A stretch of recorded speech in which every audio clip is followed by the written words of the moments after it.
right. Good evening, 6 p.m. If I can get you to stand for the Pledge of Allegiance, please. I pledge allegiance to the flag of the United States of America and to the republic for which it stands, one nation, under God, indivisible, with liberty and justice for all.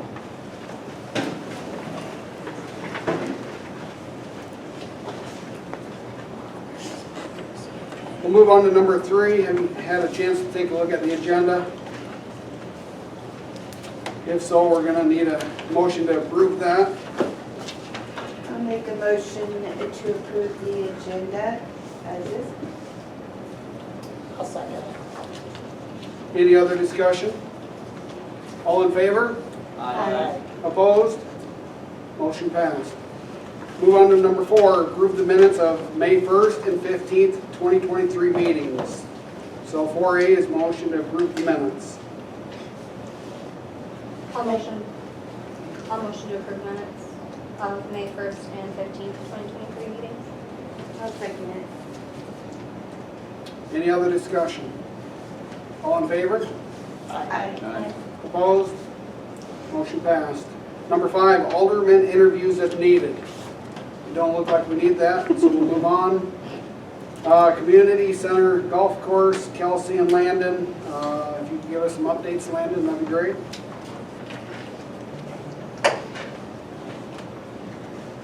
So don't really have much updates. We've just been really busy since golf is underway. Both leagues have started. We had our first tournament May 28th. That was a great success. I have done some work on getting a new logo done for our golf club and then a new scorecard. I think in your packets you have a copy of it. You guys approve of it? I do have other options they gave me, but the favorite one is in your packets. You want me to pass the other ones along? Here's the other options that we've done. I think it looks good. You got the ball in golf, you got the flag in the R there, and the green there. Pretty good. Yeah, I think that one here looks nice. If anybody wants to look at it, they can. The only thing, Landon, with the fertilizer thing, are they gonna be on here? They're doing the tee box. They're just doing T-box, not scorecard? Nope. Okay, 4 memberships and 2 tee box signs. Okay. And those are already up and on the course. okay, all right. Yep. Did you already see them? And everyone on this scorecard has paid up their sponsorship, so we're good to go to get them printed. So, Anybody have any figures on how they actually did up there? I'm sure they made a profit this month. Yes. yes, I did the P&L sheets. I think Pat put them in your packet as well. I did not get Oh. the last few weeks in their packet, Okay. but for the month of May, it was like over 35,000. Okay, so what are we behind now for the whole year? We're ahead now. You are ahead? Yeah. That is, okay. We're ahead like 35,000, I believe. Keep going, buddy. We're trying. Golf has helped a lot. So, Because you know the winters can be tough. I know. So, Good job on the turnaround. thank you. Any questions, guys? That's all I have. I don't think so, not for myself anyway. I have your textbooks in my car, I'll give them to you after. All right. Well, thank you, guys. Thank you. Here, Lindy. Oh, Kyle, do you want to look at those? Those are the other ones, I'm sorry. So we'll move on to 6B, motion to approve hiring Rick Shemp as a part-time greenkeeper at $14 effective immediately. I'm assuming you're just helping out mowing part-time. One of our current workers is going to have to go in for shoulder surgery, and Rick is willing to fill in once this gentleman does go in. And he'll be out for, I think, 2 months when their surgery happens. So yeah, I think that'd be a wise decision to get him hired. So that being said, if there's no other discussion, we'll need a motion to get him hired anyway. I'll make the motion to approve hiring Rick Ship for groundskeeper. Any problem with what we got down for an amount? No, that's what we started on, Jeff, right? That is 14th. Yeah, so, yeah, let's go with that. Okay. I'll make a motion. I'll second it. Any other discussion? All in favor? Aye. Opposed? Motion passed. C is wage discussion. So this is an item that was brought up at the last meeting for discussion, but it wasn't on the agenda to make a motion on, and that is a bartender wage, or I guess, I don't know if you want to call it a bartender wage or you want to call it a clubhouse attendant wage, but for Rhonda Cushman. And also in your packets, I know there was some question about her previous check. And I did explain it to Rhonda and I did explain it to Kelsey. But when someone is short on hours one week and then they work overtime on the next week, what we do is we take the amount of overtime and we multiply it times 1.5 because that's what our policy says. Anything over 40 is paid out at 1.5 the rate. What we typically do in that scenario though is when someone's under 40 in one week, over 40 in the other, we take that amount of overtime and 1.5 times the hours, not times the rate. And you can see the result is the same, whether you do it with an overtime rate or you just do it with regular.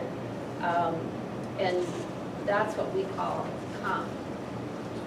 And we used all of her comp, so she was paid for all of her time, but that's just how we did her last paycheck. So. And that's how I would do it for any employee. They had over hours one week, under hours the previous week. Instead of putting an overtime rate on there, just take the hours times 1.5. Okay, but when she had overtime, did she get permission? I do not know that. It was prior to me being there. I thought she just had it. But these go back to April, when she started. Of course, this paycheck. This paycheck, the time frame of this paycheck was May 13th through May 26th. So, and I don't know if you were aware or Kelsey was aware that she was getting that overtime. On our square was 36. Okay. So she came in that Friday from 6 to 9. Okay, So I don't know. okay.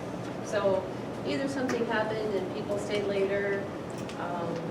I know this was also a week where Kelsey had taken a couple days off, and so they needed an adult night bartender.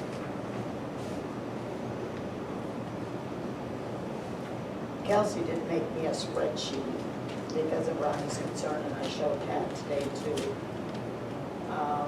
She still feels that she is not paid what she's owed. But we talked today, we'll have to go back retroactive on the bar hours that she worked. And then I just, and see where we're at then. And then I guess she'll have to come to us If it's anything different, but we can go back, because Landon and Kelsey can tell us when she was a bartender. Yeah, well, Kelsey's got, she's got it all written out on a spreadsheet. So when you guys make the decision or the motion, just make an effective date and then we'll go back to that date. So I called you too, Austin, on sick time. What happened was, she was upset because remember she gave up her, all of her benefits. But she did have 71 hours of sick time left. So I told Pat it's confusing because I look in our handbook and it says, if you quit your job. She didn't quit her job, she is still working for us, but then she lost, does she lose that sick time? That's So that's, My reading of it is that she just quit accruing her sick time. Right. She would still have that sick time in her bank essentially. But if that was used to cover hours or something like that, I don't have any knowledge of that. We never use sick to cover hours unless you truly are sick. We don't use it for snow days, we don't use it for, if she had a young child and the child was sick and she had to stay home, that's another example of using sick, but, we don't use sick for snow days. So she would still have sick time available. And because she would have whatever it was 71 hours. 70 some hours. So when she transitioned to part-time, I have 71 hours. Wait, is that what it comes out to? We accumulate The- 3.08 hours every pay Oh, period. okay. yeah, so whenever the switch happened, her being part-time, she, in my position, she still retains those sick hours because she wasn't terminated from that position. She was transitioned into a part-time role while still being employed by the city. so we can just put that, I have a question on that though, because in the corporate job that I worked at where I did payroll, if an employee went from full-time to part-time, they're able to zero. And if they got rehired as full-time, he started at zero. So I would say you have to look at policy for the company. Yeah, I mean, we don't have a specific policy No, we or don't. manual for that. And since there isn't anything specific, I would always err on some caution. just because that applied to me at one point. Like I had like 100 hours of sick when I was part-time, I came back 6 months later and it's gone. I mean, I think that's something wise that the city should look into amending the employee handbook to make sure that that specific situation is covered. So we don't run into this issue again. because you never quit, that's the issue. I never quit, I went part-time Oh, okay. and then went back 6 months later. But that's also a different job and different position. Yeah. If you read our ordinance, it's kind of vague. I'm with Austin on this one, that we, let her have it in the bank there. We'll, like you said, write something up to square this away later, but I think if she accumulated that, I think she should Yeah. still have it. She I earned it. She realizes that she's not getting it. Yeah, she's not She accumulating understands more. that. Yeah. Because it's not like she's going down to like. Isn't that the take you got on it, Landon? Or is she, is that what she, how you, yeah, She knows she's not getting the full-time benefit. Right. So just for verification, the city position that you want to adjust it to say that once you transition from full-time to part-time, you lose your sick, correct? yeah, that's what it probably should say.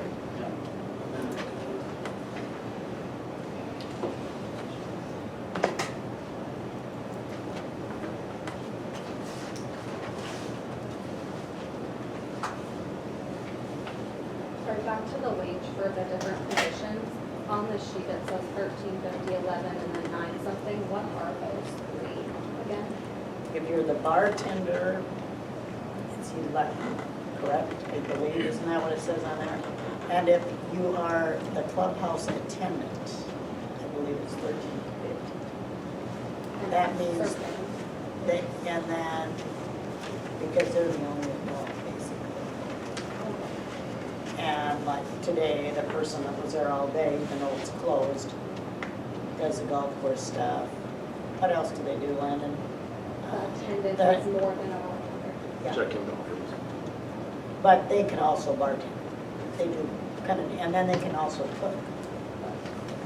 So a So regular bartender cannot cook or do anything. they don't do, Typically you don't, there's usually other staff yeah. for that.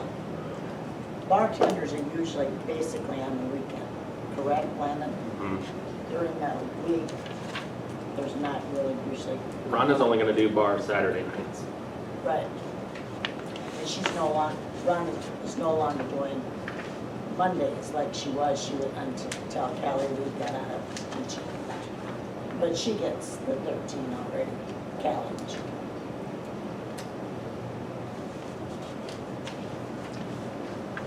Am I right on that? Yeah. Isn't that what it says on that? You did good. Thank you. confusing. Like, no, I appreciate it, I just want to make sure. Any other discussion?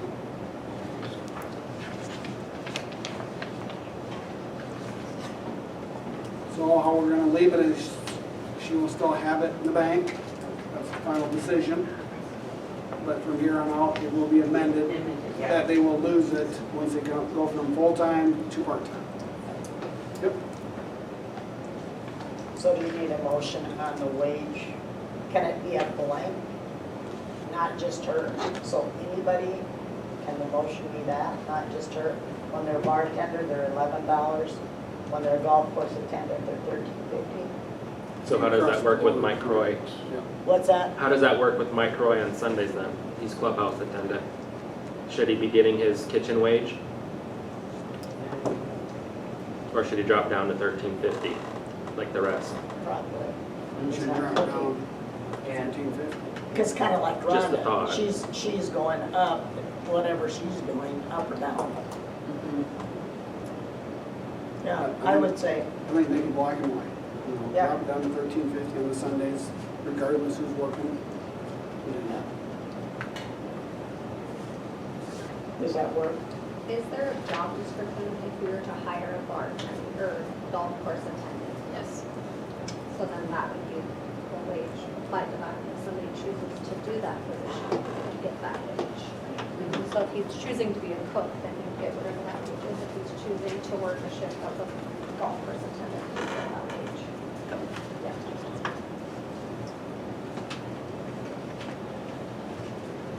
So I'll make a motion to set the wages for golf course attendants at the clubhouse, is it 13 or 13?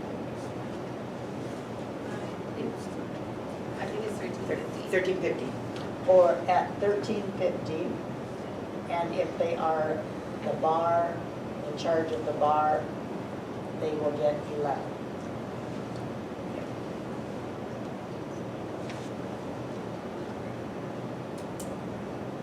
When do you want that effective by?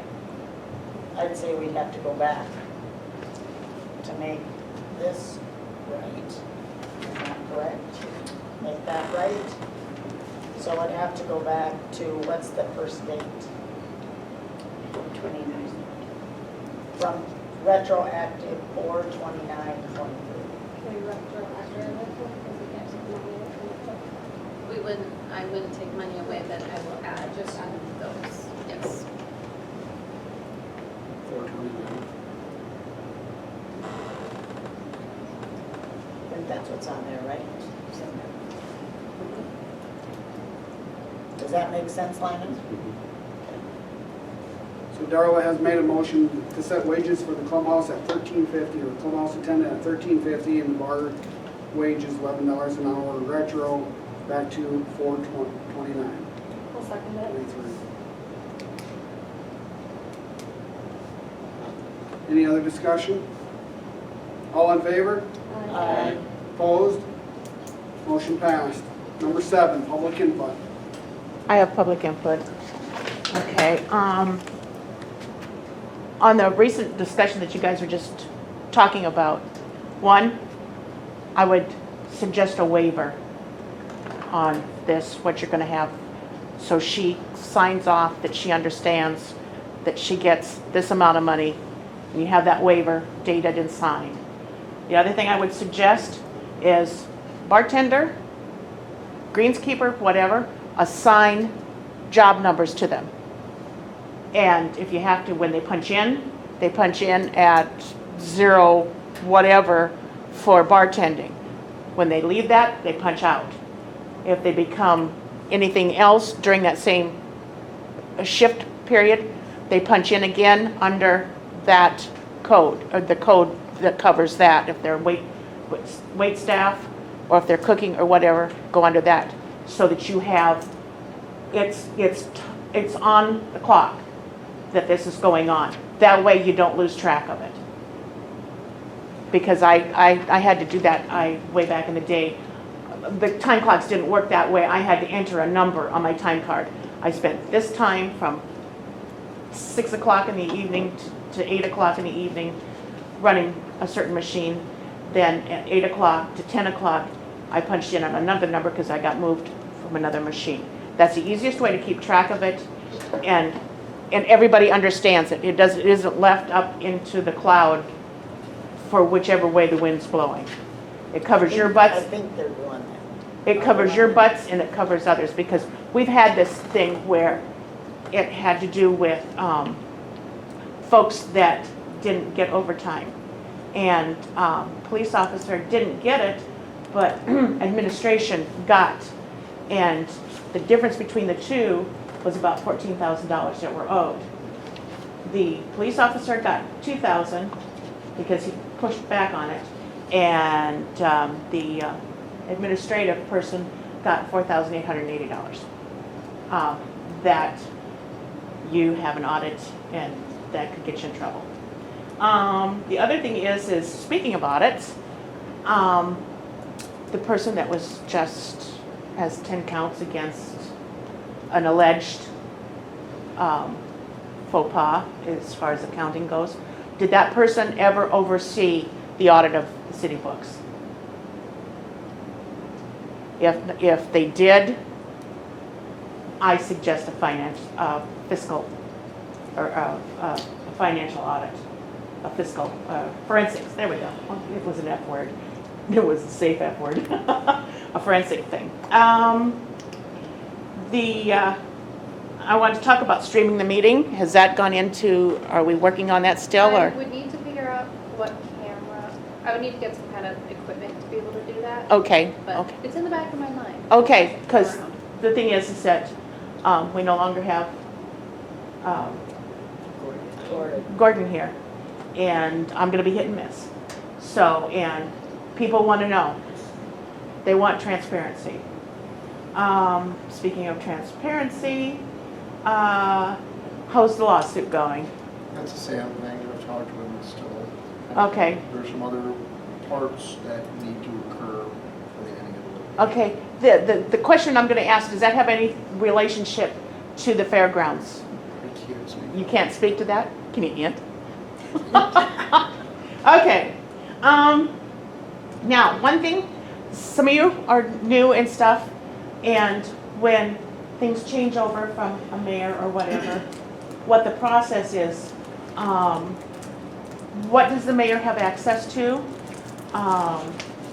He should have a list of all the passwords, because he's the head of the thing. He should have access to passwords given to each and every person as oversight. He should have keys to all the buildings, the landfill, that as a backup, and what materials are provided him. You guys all need to know what he has access to and that. So, and the thing is that, have you been given access to all those areas? Pat, have you given him access, given Mayor Lucas access to all that and all the keys to the city? He does not have a key to our office. I cannot get one over in Deersford, and I haven't had one made in Surprise. I would strongly suggest you do that post haste, because he's the guy in charge. Okay,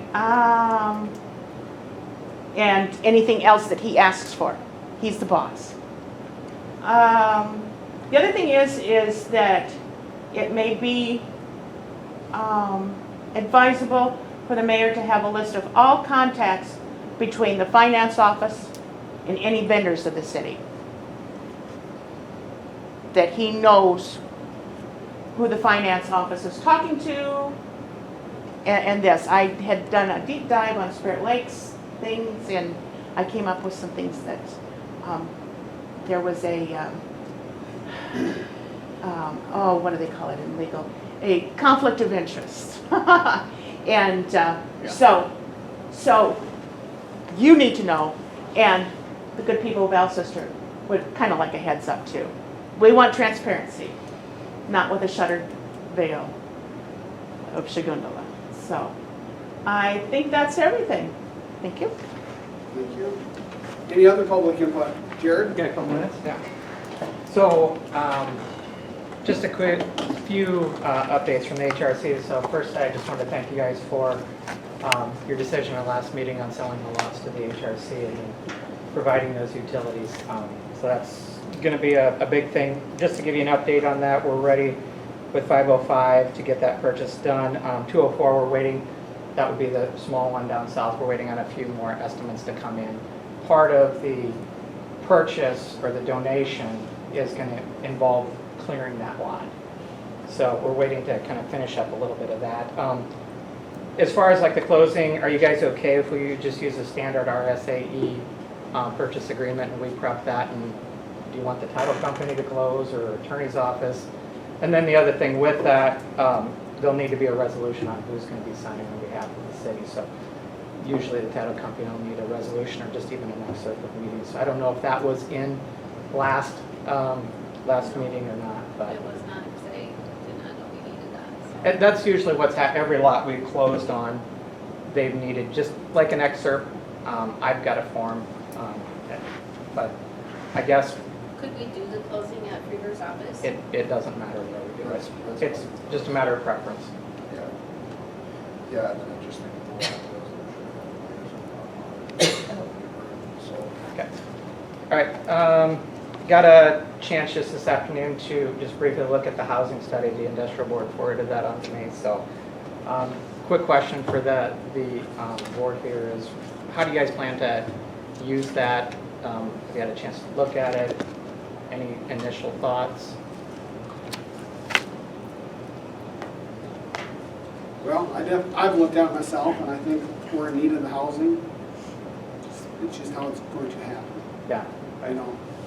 I- The backing, the funding is a big part of it. A couple, I looked at it for 5 minutes before I walked out of work, but just a couple quick takeaways were, one, needing to protect the existing stock of housing.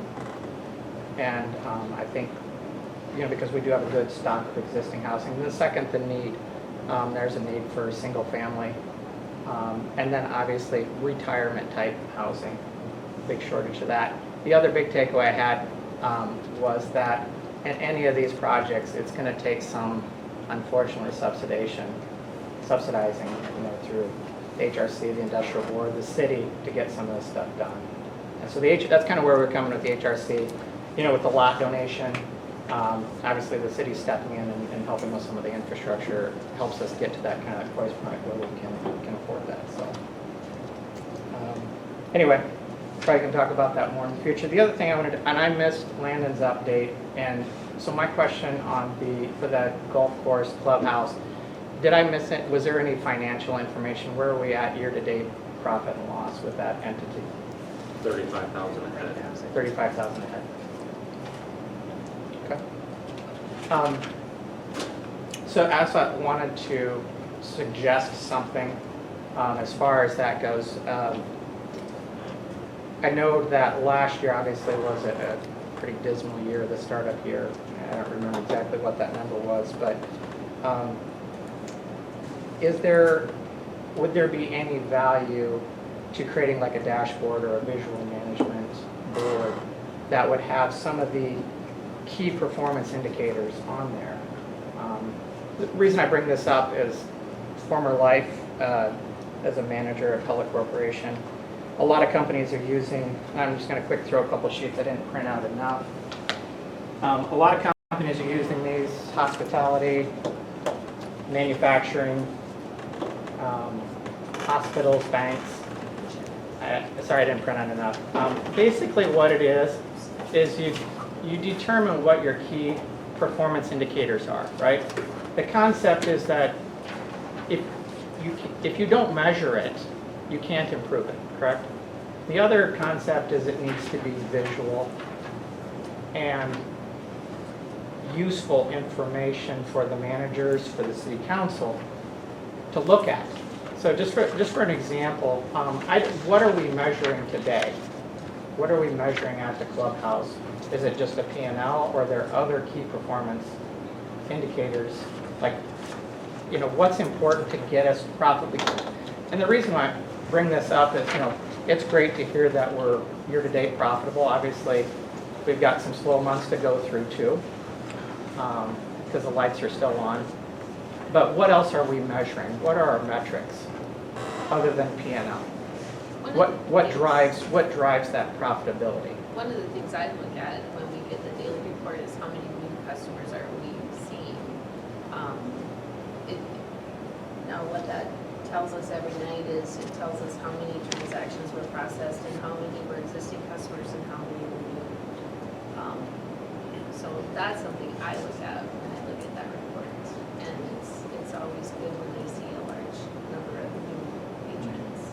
So number of customers, and then also how often do we look, does the council look at every meeting a P&L?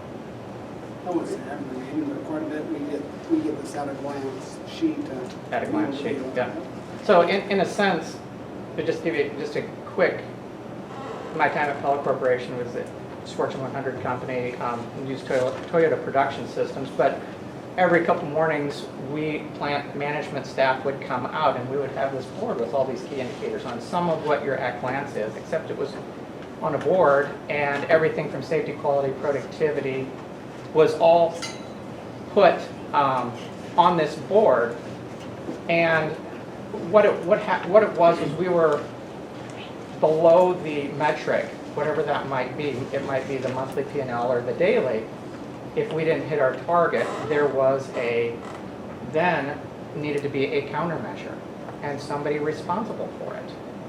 So there's a lot of things to measure. I'm just kind of curious, are we measuring the right things? Are we measuring waste? How many pounds of food do we throw out? We have a food waste sheet. If that's a key indicator, last year, I don't remember, I looked at in the city paper, I don't know why pushing 150,000 unfavorable was a number that sticks out in my mind. I don't know if that's right, but at what point does a red flag go off? At what point are all the eyes on it saying, hey, what's going on? Is it after we finally get the books 8 months later, or, That was about 6 months ago when it came to our attention and it really caught us, and that's when We cut labor. That's big when time. we Right. sat down and we dug through the books with them and started getting everything day by day and figuring out more of the details on everything. And that's why over the last few months, we've gone from way in the red to 0 to now we're doing well in the black. So when we get toward the winter and we start getting those leaner months, how do we look at and dive down and become more efficient? Or, I don't know what all the key indicators. I can tell you what they are in banking and manufacturing. We're gonna have to push more events on the event side hall, Right. and we're gonna have to cut more labor. So, We're gonna have to market more too. So I guess, how do we, how do we make sure that we have, I'd like to see it too, to be honest with you. Because, just quick math last year, it doesn't take very long to look at a $150,000 loss and say, my household's gonna have to come up with some of that. A lot of the, like you said, some of the reports that we do now, I had been saying to do them, and there was somebody fighting me, and it wasn't these guys, it was somebody that no longer works there, fought me on every report that I said. I said a waste report, because how can you can't tell how much you're really making if you don't know how much you're actually throwing away. Correct. So how do you manage Yeah. and that's kind of, I would like to see it, right? I'm a stakeholder in this. My family has, we had a $300 water bill, and we had a big grocery bill today, right? Those are all expenses. We have taxes, and, we have the highest taxes in Union County. Is that correct? Yeah. So I would, and the food and beverage industry is hard. So that's just I would like, whatever those numbers are, and the other thing it does is it drives continuous improvement. So if we see that a certain number is going up, below maybe that P&L or the waste or whatever it is, there can be a Kaizen newspaper with certain countermeasures specifically to the root cause of why we're done. Maybe it's overstaffed, whatever it is. I'm saying, it looks like it's great to hear that you guys are putting some management tools in. I'm just asking if some of that can be made visual so that the public can see it. You don't have to decide, I'm not putting you on the place. For example, if, for example, you had a board up there, they could report to that, and, if there's something that's in the red, I had a chance to talk to Kyle about this, or Kyle worked at Pella Shortly, and, that's, everything was managed through the Toyota production system there. And, the idea is that you don't go 6-8 months, and there's no flags going up, say, hey, we were unfavorable by a couple thousand units or a couple $1,000s last month. What was the root cause? Are we going to put in an analysis to it? And when that stuff's visual and in front of everybody, that can happen. And I think it would be good too, because sometimes in the community we hear like the community center is going to sink us, or a lot of there's always those people, and that's not what we want to hear. We want it to be a good thing for the community. I mean, we got a lot of backlash last winter when those numbers came out, and that's what, like I said, opened our eyes, and that's what now we're managing it daily, watching the numbers every day. Okay. And that's put a lot of things in place that sure should they have been in place a long time ago, probably, but we didn't know what we didn't know. Right. So now we know, and we're watching that, and they're watching that. Yeah, it's turned around, and I think you're right. We should have something to kind of showcase that if we could show like month by month, like here's what we did January, February, and then can show that we start turning things around. And I think it can be a management tool too, even for the managers too, to say what projects are we working on to continuously improve, to drive waste out of the system, to bring in more revenue. What are we doing best practices wise? I mean, quite frankly, for the HRC, I'd never been involved with that. I had to go down to Elk Point, Beersford, Centerville, and start talking to the other communities and finding out what to do, because I was an expert at it. So, if you have those countermeasures and you're improving that, it's just going to add to the efficiency, and I think the customer experience, because you guys are in the food and beverage now. I mean, none of us are experts at that. So anyway, thank you for listening. Thank you. Thank you. So Jared, can I ask one question? Mm-hmm. This is the chamber. Yeah. Oh, I know what you're going to ask. Have you scheduled? So where we're at, you're talking about the signs, right? No, So, well, the photo shoot. You wanted photo to do shoot. The So- photo shoot while it was green. yeah, so we've got, how's the back look there? Better do it quickly. Okay, I just got back from vacation, so, and Vicki just got back, so that, we need to redo that photo, so if it looks good, we'll try to get her out here quickly. Thanks. Any other public input? If I could address, Jared, one thing on advertising, watch your advertising costs. I took that course when I was in school, and having sold RVs, we were running like $15,000, $20,000 a month just in advertising. So watch your advertising costs. Is it effective for what you're selling? Are you getting people in? What are some effective ways to advertise?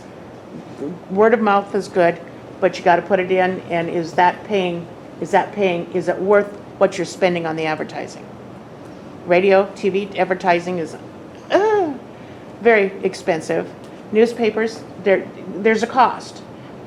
We have signs that we put up.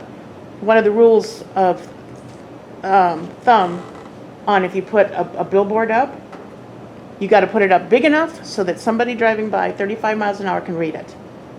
If it's like the signs by the school, noting the hours that it's lower speed, they can't even see it. They're lucky if they see the sign, much less the little letters on the bottom. So that's one thing to watch out for. If you're going to put something like that, and I think the mayor then spent $500 a sign, if I remember accurately, might not, but that's a lot of money to spend on something that people drive by and they just see some color and that's it. Thank you. Any other public input? No, but can I ask Jared a question about a later number for the HRC? I just have a general question about Beck Drive and about the street. Mhm. When the HRC developed or brought that development into play, I read what it was written up, and I just want to clarify who's responsible for this street once the development is completed. Do you have any idea? Oh, the city is. The city is? Yeah. Okay. Yep. Okay, I just read it and that is what Pat had told me as well, but when I read it, it says that we gave HRC like the capacity to do all these things. And so when I read it, it seemed as if we just gave the responsibility to you. What document are you referring to? I don't remember. It was the resolution that was passed in 2015 Okay. for taking out the bond. Oh, sure. So I was just curious if that's what it is, then that's what it is. Yeah. I mean, it's legal jargon, so I'm not an expert in it, but I was just curious. I wish we had been able to pave the street, if that's what you're talking about, of another Yeah. $50,000, and it probably would have been money well spent, but Okay, no, I was just curious We're of still how that hoping. worked in those developments. Okay, thank you. Any other public input? All right, we'll move on to number 8, Police Department with Jared Thompson, updates. So in your guys' packets, I compiled our stats for the last month. Our circuit system in the office is kind of malfunctioning right now, so I had to create my own little sheet here while we work on that. There were 30 total calls for service. This is stuff that was reported to dispatch. If Kyle did stuff but he didn't report it, we don't have a stat for it. 10 of our 30 were animal complaints. So we had 2 welfare checks, 1 parking complaint out here. We assisted the fire department with 3 ambulance calls, lift assists, 2 trespassing calls, a public disturbance, 1 motor vehicle accident with no injuries. We had an open door on a house for sale off Lincoln Drive. Driving complaint, which is why we had to leave the last meeting. Harassment, suspicious person vehicle, 1 traffic stop, probation officer assist, paper service for the state's attorney's office, and stuff like that. Any questions about any of those calls for service that I can answer quick? How many of them were after the hours that you guys were on? So, I don't really, if I get like a phone call or something I can handle from home, I don't charge for it, so I can kind of deal with it. But there have been, since I've started, so before 25, I've had 3 emergencies I've had to come in for. That's on this document, because I think that's kind of what we were looking for within this time, Yeah. right? And then Kyle, he's only come in if he was short hours. He hasn't responded to any emergencies yet. Kind of an issue we're dealing with him. Any other questions about the numbers? What's the deal with the animals? I just kind of lumped them all in. Most of them are one particular family with a variety of animals. But otherwise, some of them have been like dogs been found running loose and we had to return to the owner, stuff like that. Or cows out on mayor's land. Free fertilizer. No, not the place to have it. So they haven't really been earth-shattering ones. I mean, Not really yet, not yet. not yet.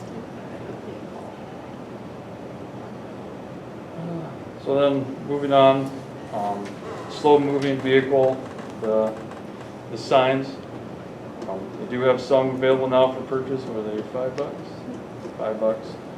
$5. These are, according to codified laws for vehicles 25 miles per hour or less. I've gotten complaints that, oh hey, my golf cart goes 28. I mean, if you want, I can sit there and run my radar to make sure you're going over 25. But I would just say, let's get them on all the golf carts just to make sure we're covered.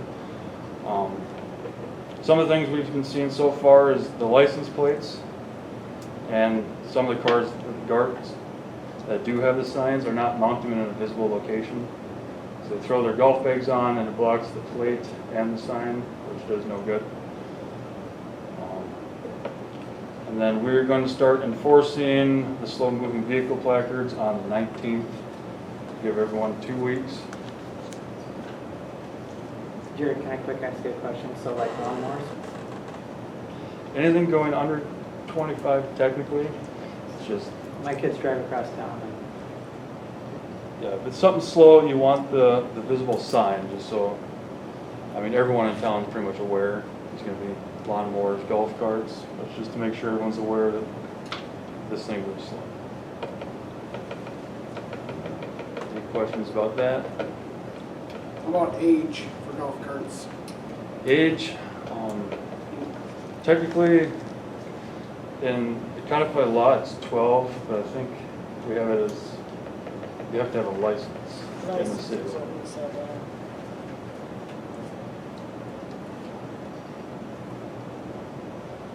Can we put a sign up at the golf course so that all the members They know. can see? Sorry, for the slow moving golf. Oh, for the Because if they sign. only have 2 weeks to get it. I don't know, is it gonna be in the paper? How are they gonna know? Well, I was gonna see if you'd write a story and put it in the paper. I have access to our Facebook page now, so I was gonna. Okay. Can we still put it on the sign and put it at the golf course? Because I Right. don't know how many. Bring some of the slow-moving vehicle signs down to the golf course so they can just get them there. Yeah. I just feel like that's where you're gonna hit the most people at one time, because that's the population you're trying to market Yeah. it to. Yeah, especially if you do it on both of the leagues next to you, yeah. Yeah. Not everybody else. Can we just like post it next to the sign-in sheet? It can't fall back on us and that we did not market it, like if they're getting pulled over and. Because like right now, if we see someone heading towards the golf course, we just kind of wait until they get to the golf course and like, hey, you gotta get the sign on there too. All right, so moving on, fun stuff. I don't know if Austin ever did it, but I plan on participating in National Night Out, which is the first Tuesday in August, so this year it's gonna be August 1st. I've already talked with the fire chief, he's on board with the fire department helping. So as we kind of start ramping up the planning of it, we'll be asking businesses in town to help kind of purchase hot dogs and grill. We can get volunteers to help with that. What's it called again? National Night Out. Okay. It's a thing that happens all across the country for law enforcement to get involved with kids in the community, and we'll have stuff to hand out to the kids, and they can play in our cop cars for a little while that night.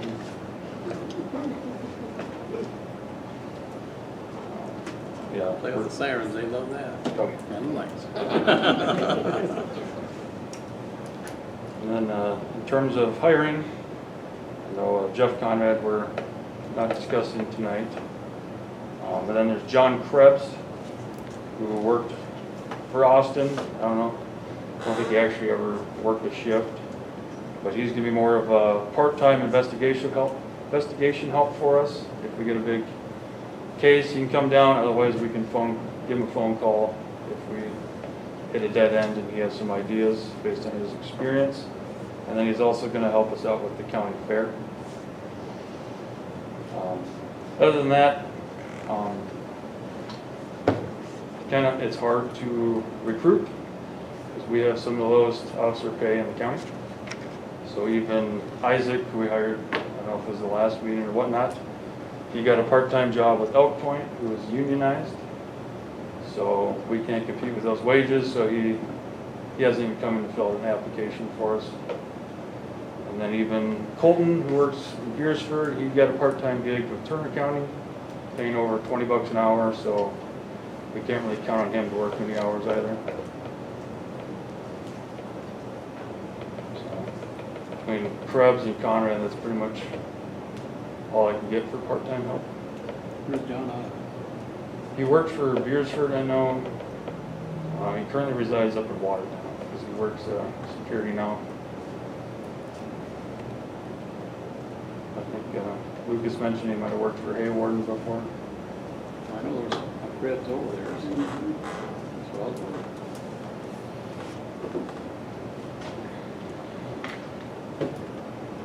Any questions for me? Thank you, guys. Thank you. Thank you. So we do not need 8B. So we'll go to 8C, and that's a motion to approve hiring John Krebs part-time at $19.38 per hour, effective immediately. I'll make a motion to approve hiring John Krebs, part-time PRN officer at $19.38 per hour, effective immediately. I'll second it. Any other discussion? All in favor? Aye. Opposed? Motion passed. I think we do not need 8D or E. So we'll move on to number 9, planning and zoning. That was that fence discussion. We just wanted to all be on the same page. I know Kendra had reached out, did some research on it.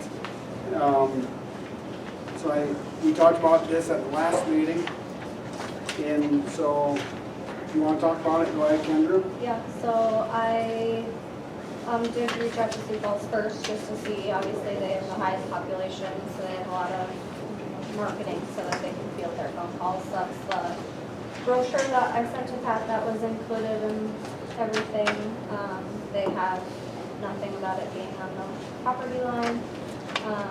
I called, I want to say 50% of the small towns this side of the state. I called Baltic, Hartford, Colton, Sioux Falls, Lennox, Pierceburg, Canton, Elk Point, Vermilion, Irene, Waconda, or not Waconda, Irene, and all of them said that there is absolutely nothing, no ordinance about it being on the property line. The only places that did have anything was Haywarden. It has to be 2 feet from the property line. I asked what their percentages of variances are, so people asking to go over that and get it closer to the property line, they said about 75% of variances, and they almost grant all of them unless there's something else playing its part. And then Beersford and Harrisburg do have a contract that if they want it to be directly on the property line, which means the concrete footing is on the property line, they have to sign just a waiver saying that both parties agree. But Michael's, American, Extraordinary Handyman, which is my brother-in-law, are the top 3 fence companies in Sioux Falls, and all of them do it 6 inches off of the property line. So they find the property line and go 6 inches in. That gives 6 inches for the concrete footing to be on that person's lawn, so it is not on the property line. It is butted up against it. The 4x4 that sits on the concrete footing and the panels that run on them, so nothing is actually on the property line, but it is butted up. Any questions? So the information that I had received the time I talked about it was from Jeff Fillings, and this our code enforcer. So I was going off of what he had talked to me about because. I also spoke with him. Yeah. Not that I didn't believe you, I just wanted to see, I asked some more questions just for my own knowledge, and he said the same thing. So I guess that I would question where he's getting that from, because I called every single city. I'm not saying that he was lying to me, I just don't know where that is coming from, because I looked online at all their ordinances, and I called every city administrator and spoke with them. I just think what we had talked about last time of how large a span is crazy. I think it would look silly and people driving through curb appeal to have that type of distance between 2 fences. I don't think it's practical, especially with some of the smaller lots in town. If you take however many feet we decide to bring them in, we were talking 4 feet last time off of each side of the property, that's 8 feet. And some parts don't have. I've Really? never even been anywhere where they did that. I'm just saying that's what we were all to All discuss. fences I've always seen are butted up against the property line. Or you talk to the homeowner next to you, and if they want to chip in, because in California where I'm from, everybody chips in. You talk to your neighbor, yeah, okay. And if they don't want to chip in, you butt it up. If they want to chip in, you do it on the line. Yeah, and even if that, because it does get hairy sometimes with selling your property, blah, blah, blah, with it bought up, you can still connect your other 3 sides of your fence to it, like, it's not gonna off-throw, like, how many panels you need to create the fence, so. But that was just the information I found out when I dug into it.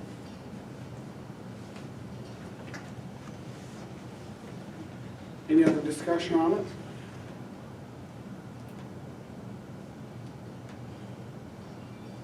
This just got brought to the table because I've had phone calls myself, people asking, what can we do, what do I do?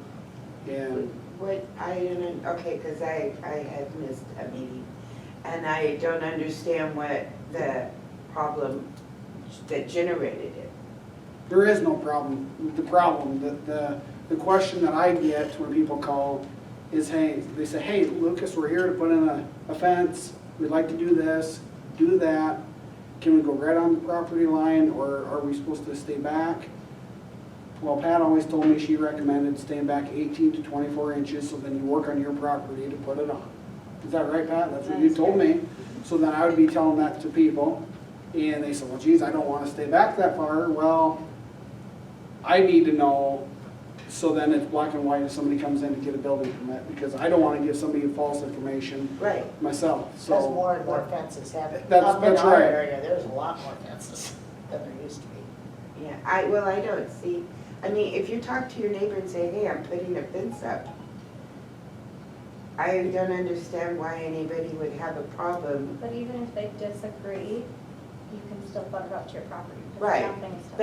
But I don't even understand, like, if somebody wanted to put a fence up, I would say, well, put it right up close, I don't care. Because I'm not gonna have a fit if somebody has to fix one piece of wood. I think we're just saying that we need to have it Black and white. black Consistent. and white in the book so that you can point to it and say, this is what the city code says, this is what it is. And I like what Kendra yeah. found there, that, 6 inches. 6 inches off or whatever, put it up to it, don't put it on it, and then you're Yeah. safe. Yeah. Because if it gets too much in between, then it gets, no one does anything, and Right. it just grows grass. That's what I was like, So I guess I would recommend to have it worded in the ordinance that there is no numerical value from the property line. The reason being is because they measure from the middle of the concrete footing. So if you put 6 inches, the middle of that then has to be, that far out, Right. however wide the concrete footing is. So I would recommend that the ordinance be written that there's nothing, it can go up to the property line. And if you want it on the property line, I think it would be a good idea for the city to have a waiver that both parties have to yeah, sign. that was a good idea. And I think that waiver should go with the property, the parcel possibly, because if they go to sell that house, then that homeowner is fully aware that, hey, this was in the works back when the fence was installed, that Yeah. this was jointly agreed to. Yep. I think our planning and zoning already has that in there, but it's encouraged to get an agreement if it's online. Because that's where all this is coming from, it's not in our ordinances itself, so it's really, I think it's a good idea to have an agreement, just so we have documentation of it. If we need to draft an agreement that goes out, that's a standard form for people, if they have a fence, that's an issue. If I maybe recognize, there is I believe there's an international property maintenance, property planning and zoning document that you could maybe go out and just look at it. It would be international planning and zoning rules and stuff. And they set out a lot of communities we use for building and stuff and that we go by, the city does, and I believe that's a 2012 edition. Other communities use different dated ones, but they use that as a basis to create their own ordinances. If you can just Google it and see what that has to say.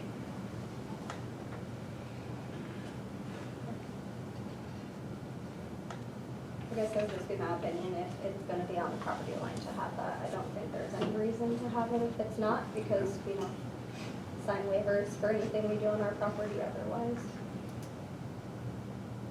I understand still getting the building permit, so we know that it's going on, but if it's on our property, I don't see why we need to have our neighbors' consent. Well, I think the only thing I have gathered from people is that the phone call I had got last year was to another fence on the east side of town. But the guy who put the fence in, and all the workers were on the other person's property. Because they put the nice side of the fence to the neighbor. Well, where are you gonna work to put the fence on there? I did ask about that, and the company said that the cops have been called on them before, and the cops say, let them finish their job and they'll be off your property.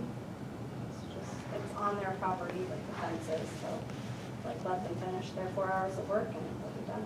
How do you handle that if they cause damage though on the neighbor's property? Like say they tear up grass or they bring a skid loader out and make those deep tracks or? The company that I know of does not put any equipment on the neighbor's property.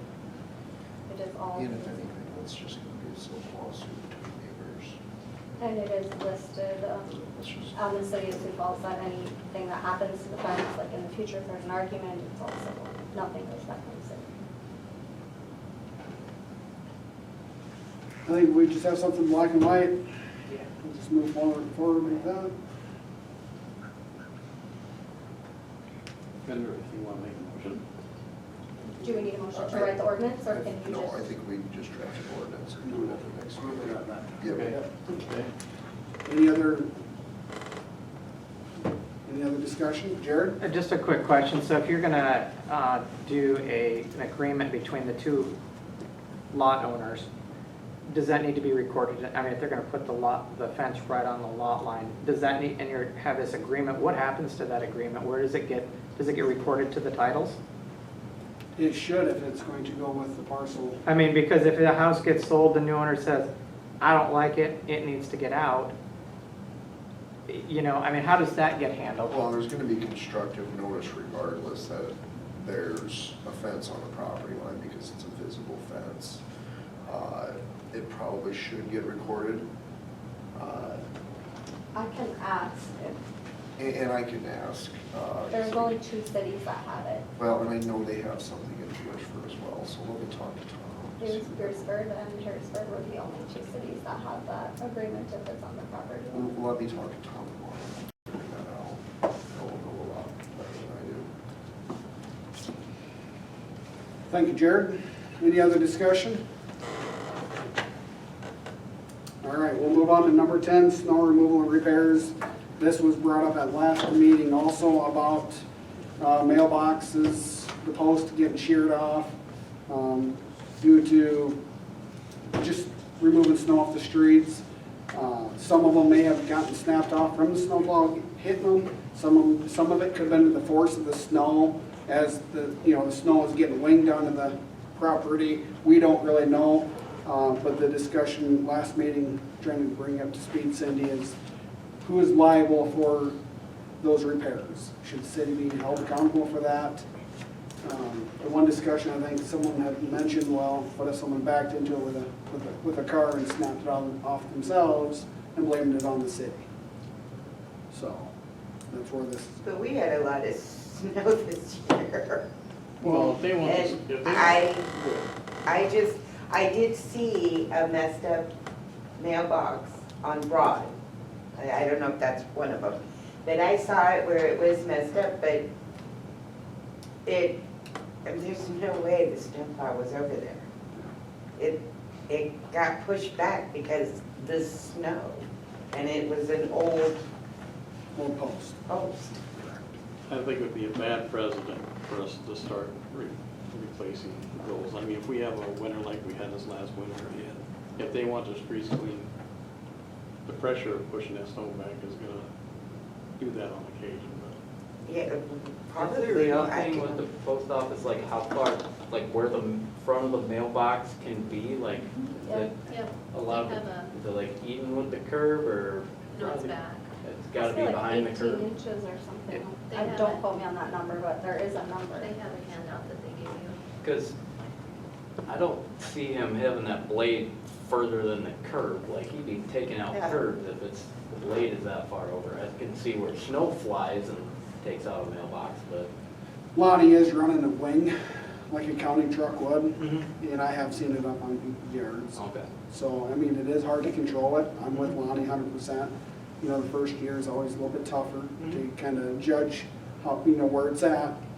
But, yeah, by rights, nothing should be beyond the curb. I Jared? just love my mailbox was taken down. And it was, the pole got hit. It was a knock.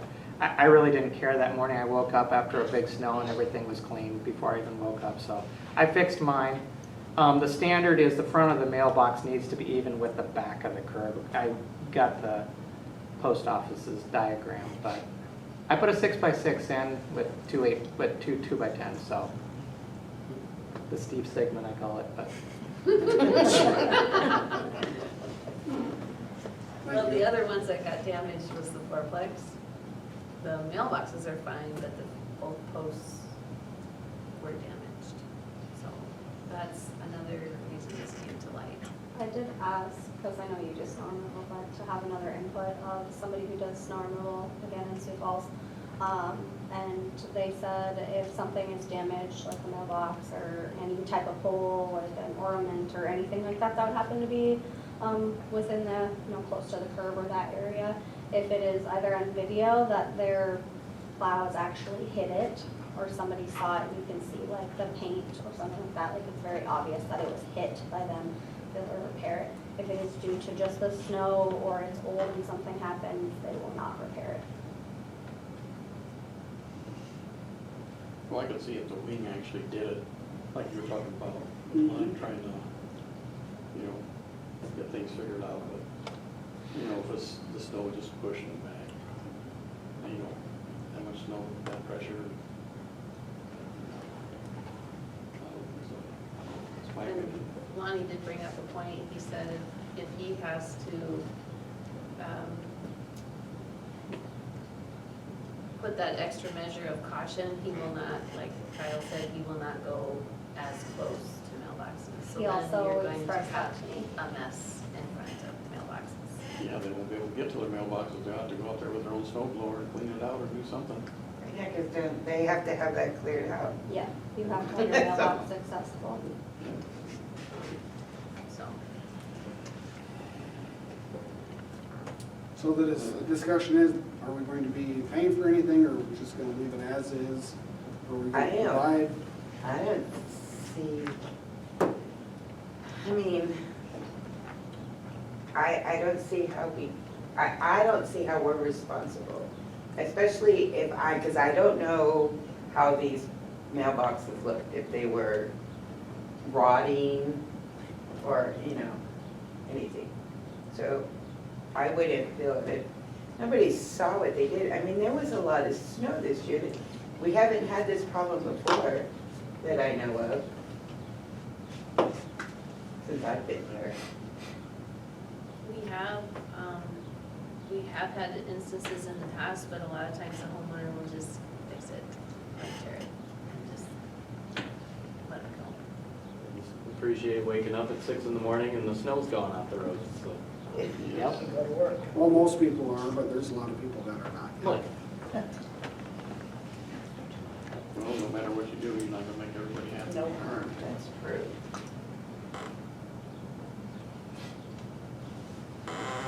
It's up to you if you want to do anything, otherwise we'll just leave it as is and they're on their own. I'd say leave it. I'd just let it die. Yeah. Alrighty. Moving on to number 11, legal updates with Austin. I don't have anything really.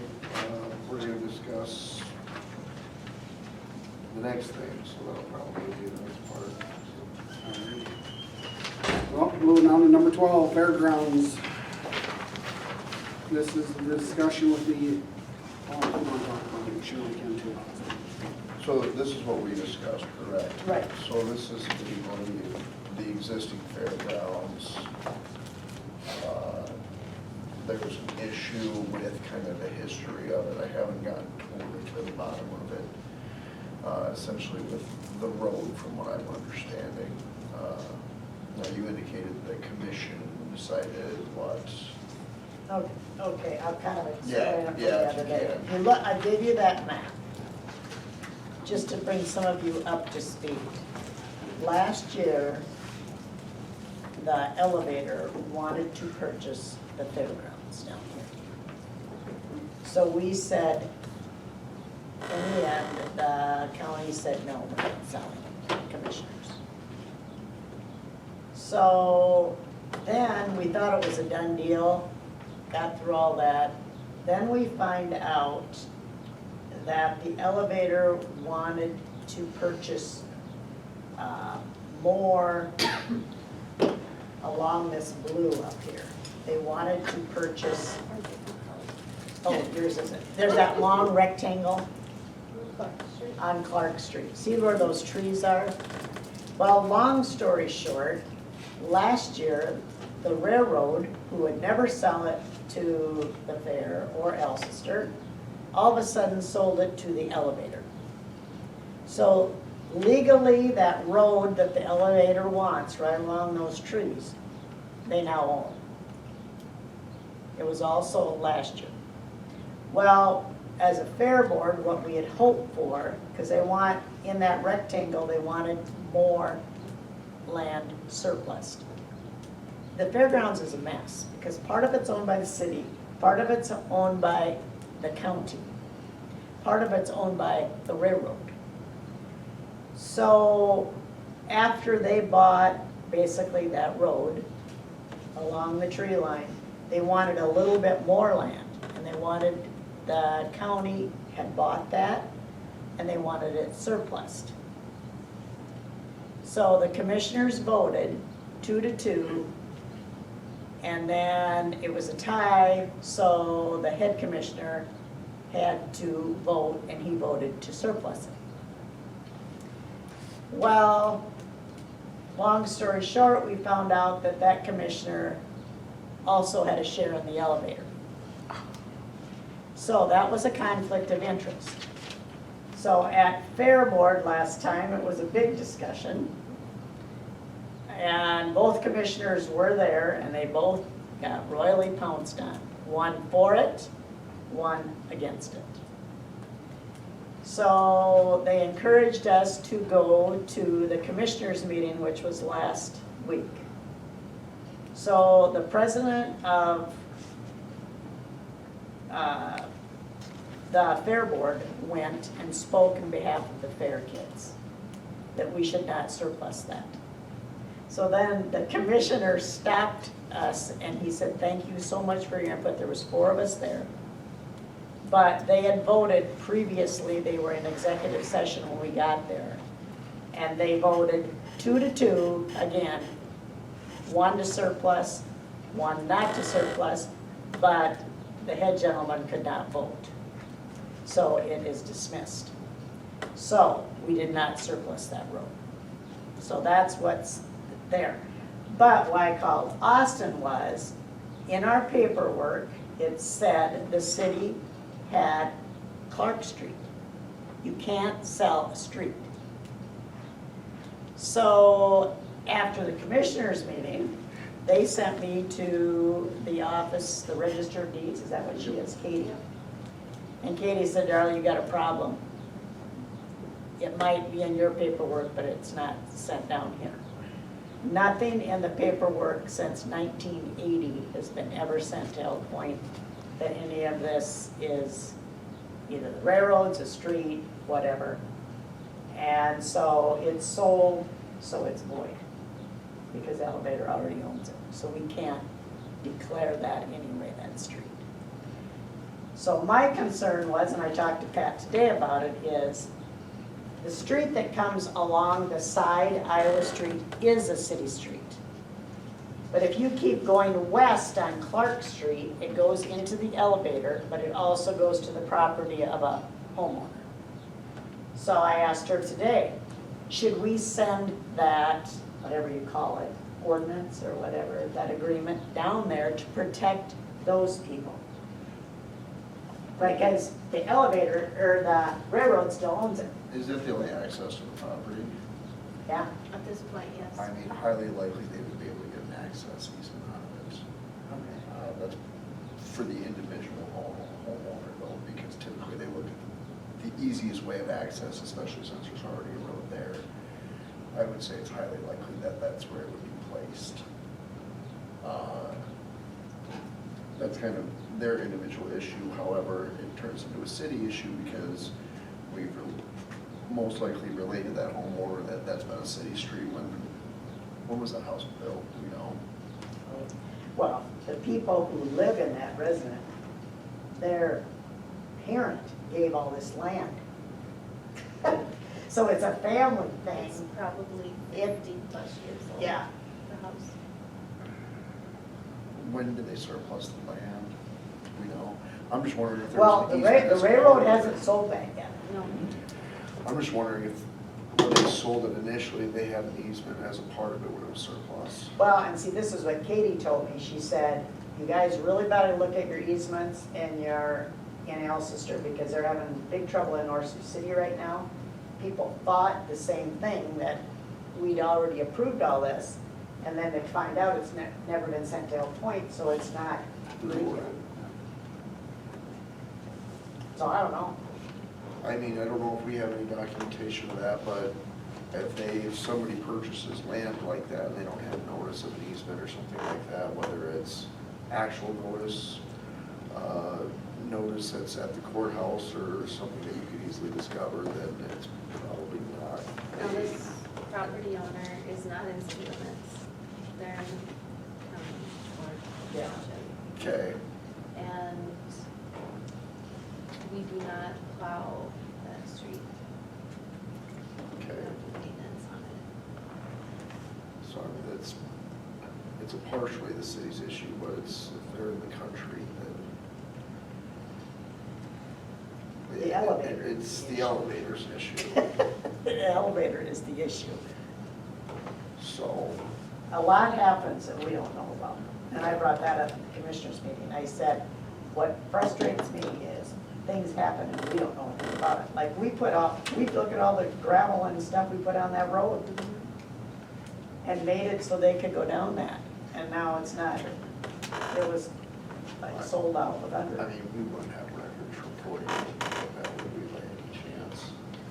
Not for this Not down particular- here. Yeah, This is a mess. so Because it's not in it's not in city limits. Would that be in the surveyor, I can't think of the name, Edward something or other, the 1957 survey? Would that be included in that? It could be included in that. I think his number was like 001. He was a certified surveyor for the state of South Dakota. I can't think of his, Edward something. So what type of agreement did we have when we were all on that rock and whatnot? The city's always maintained that street. I mean, we plow it. So then We we, wanted the semis to stay off of First Street, so that's why we invested money in Clark. Does the public drive on that road quite often? Because then there's potential for a public use easement as well, a prescriptive easement essentially. Because that road's been there for 20 should years. be over adverse possession, go to senior rights, right? Not Just to a necessarily. degree though, because Well, there's two different things. Adverse possession is where you actually transfer title. Chance it could potentially be a prescriptive easement. Yeah. So the public could use it for a roadway and a right of way essentially. Sure. But that title would never actually transfer, but then that land could be encumbered with a prescriptive easement. Because if the city maintained it for all these years, we should have rights and we invested all the rock into it. Correct, potentially, yeah. So if they want to put an inbound, outbound scale house on that road, how they, Technically, title is already transferred though, because It doesn't matter. if you look at it, Beacon is already in the name. It doesn't necessarily matter. It's still being used by, with the public rights, that tagging, we call it tagging. Even if it's changed owner's hands, it can still apply, so. That's one of the reasons why I'm so interested in the lawsuit for the city and for roads. Because the property I own is on 209 South Street, and that could affect that. And we have semi-traffic down that road, and there is a waterway there. Yeah. And I've been in touch with the DNR. So when we have the fair, Well, we run the risk that they can say, right now, they let us, they shut down for 3 days. And they let us use their parking. Now, the risk is, they could say, no, you can't be on that road, and we're not shutting down. I mean, that's a risk. But then we can also say to them, then you keep all your stuff off our property too, you know. Yeah. What about So- that, what about that addendum that the commissioners made, all roads that abut the annexed? There was, I'd given you guys that, where the commissioners had voted and they inserted in that document that to include all roads, the city was responsible for the upkeep and the maintenance of all roads that abutted that.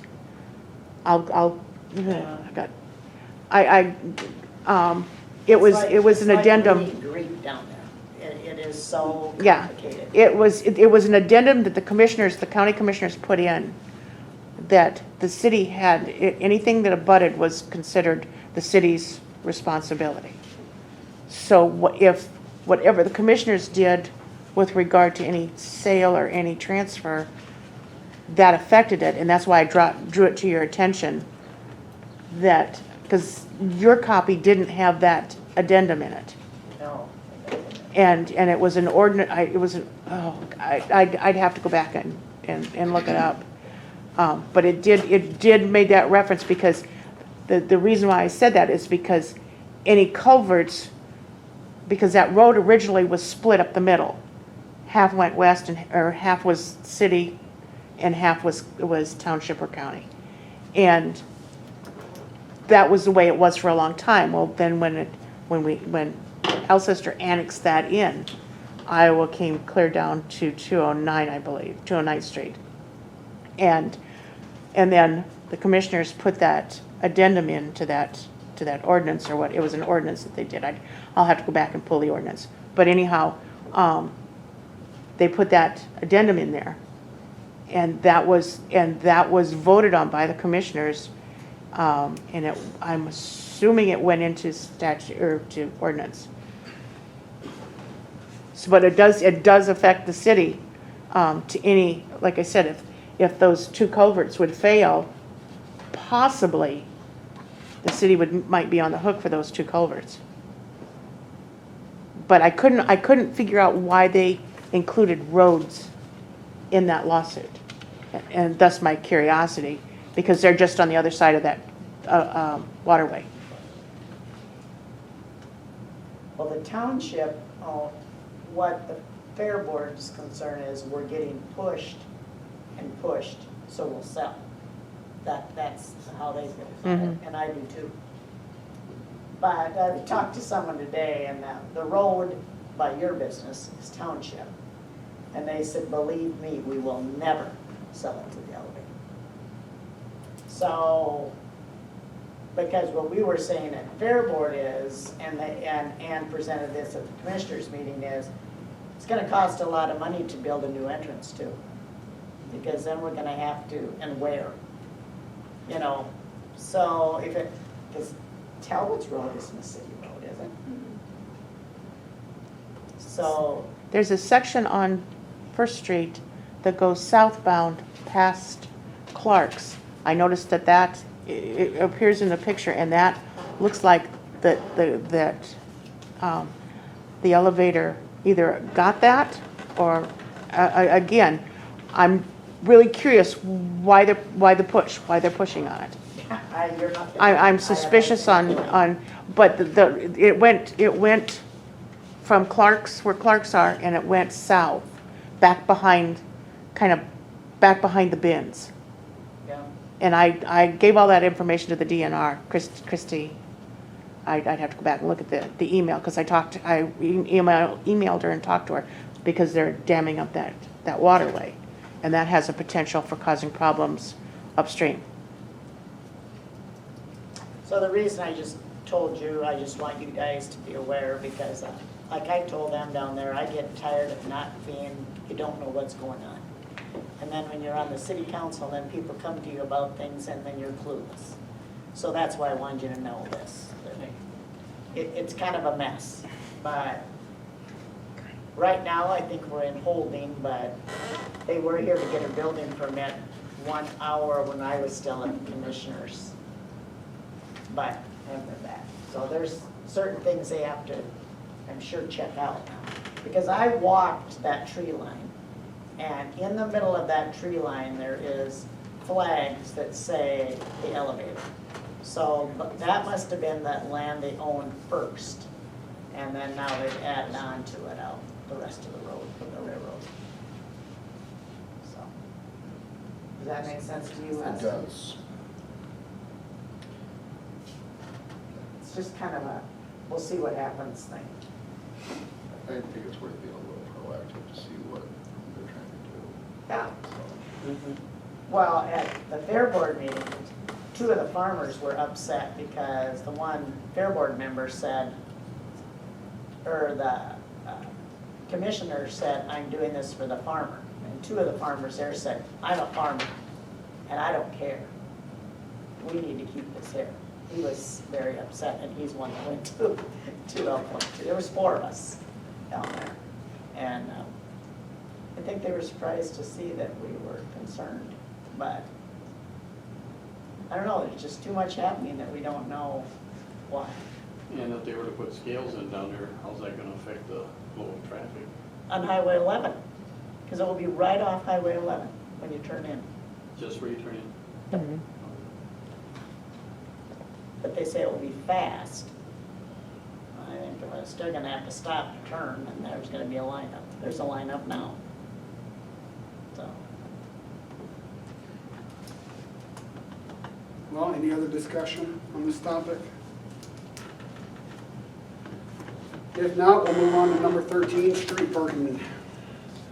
I think we've had, I don't know if we have discussed this a whole lot in the past, but I guess, I think it's all in your packet, you kind of see what we're talking about. But this is where we're running into issues where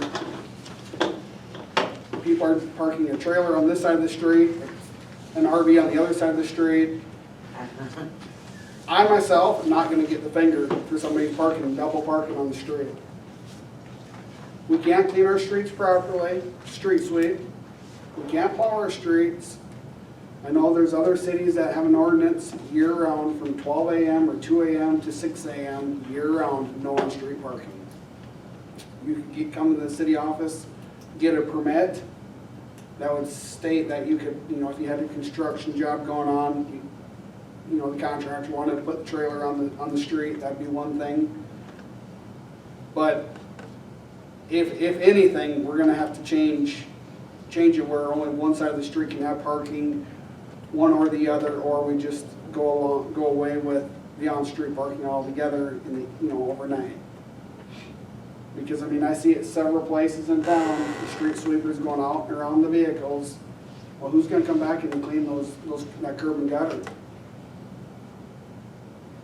not the people. No, so it's just like when we're plowing streets. We're complaining about the mailboxes getting clipped off, but every time Lonnie's going around like this, and then we get Iowa Street that's already narrow, and he can't even make it up with the wing up on the plow truck, how can we clean the streets?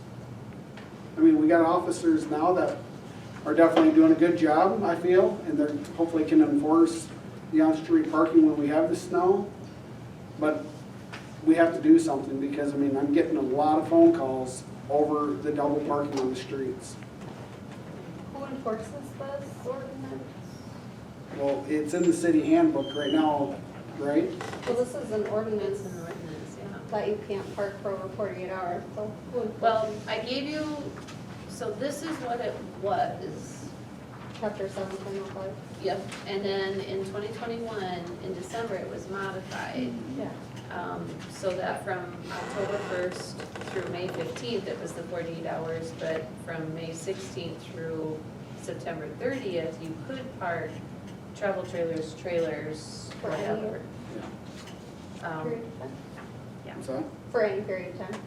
But still, who enforces it? And probably fall back on the police officers. Okay. They would definitely ticket, if they did an overnight shift and you see them on the street or whatever. Right, Jared, or how would you take it? Yeah, Like I know in Sioux Falls, like if somebody's parked, you can call them and they just mark the tire, and if it's still in that same spot after however long, then Yeah. they take it. I think we were told you can't do that anymore, is that correct? yeah, we don't mark them, we just kind of write down and just remember it if we're on shift.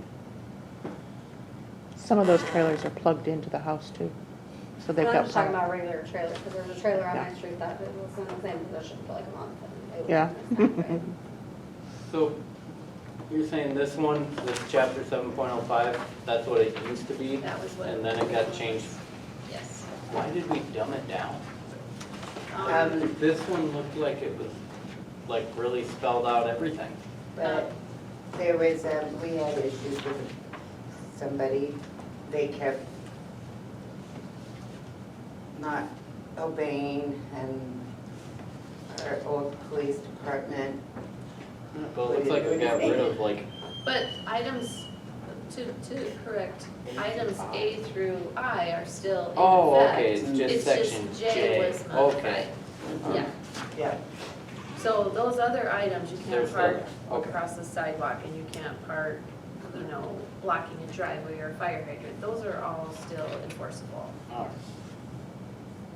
I just wanted you to see how it changed with respect to trailers. And if you don't want to change it, leave it. You know, that's your call, but this is just something that my phone does ring quite a bit over this subject. Or again, I mean, like, Well, because I do know there are streets where there'll be a trailer here and a boat here. yep, Yeah. And yes, only one car can go, and you gotta be paying attention. Are we worried about, like, the bigger things here, like the trailers and the stuff like that, or is it talking all parking cars, straight up to anything? I think it's mostly across the board, cars, trucks, trailers, boats. My thing with the cars not parking on the street and at the nighttime, not saying if there's snow or anything, is what if there's a house and they have multiple vehicles? Because multiple adults live there. And their driveway doesn't hold all the vehicles, so they might have to park on the street.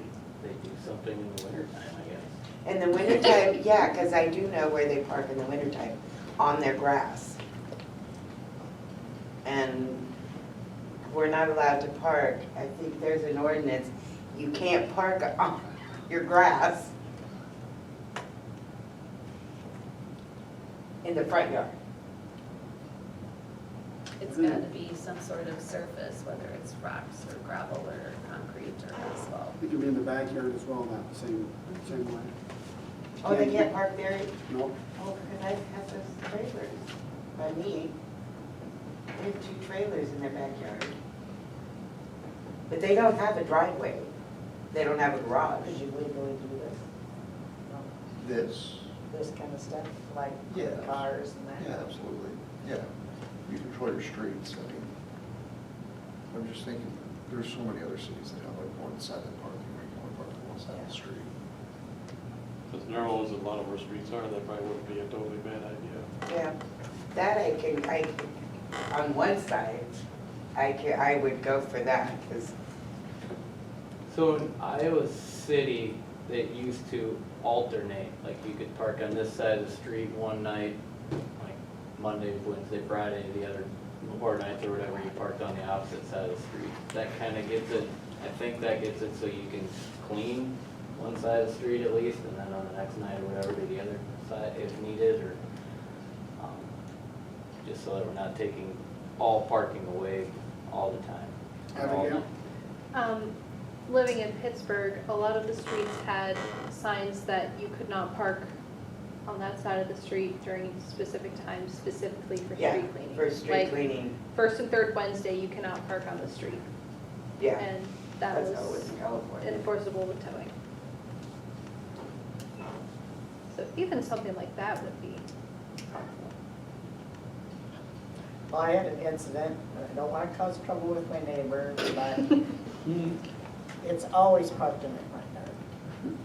And so then the street cleaner, I get a lot of rock I'm at the end.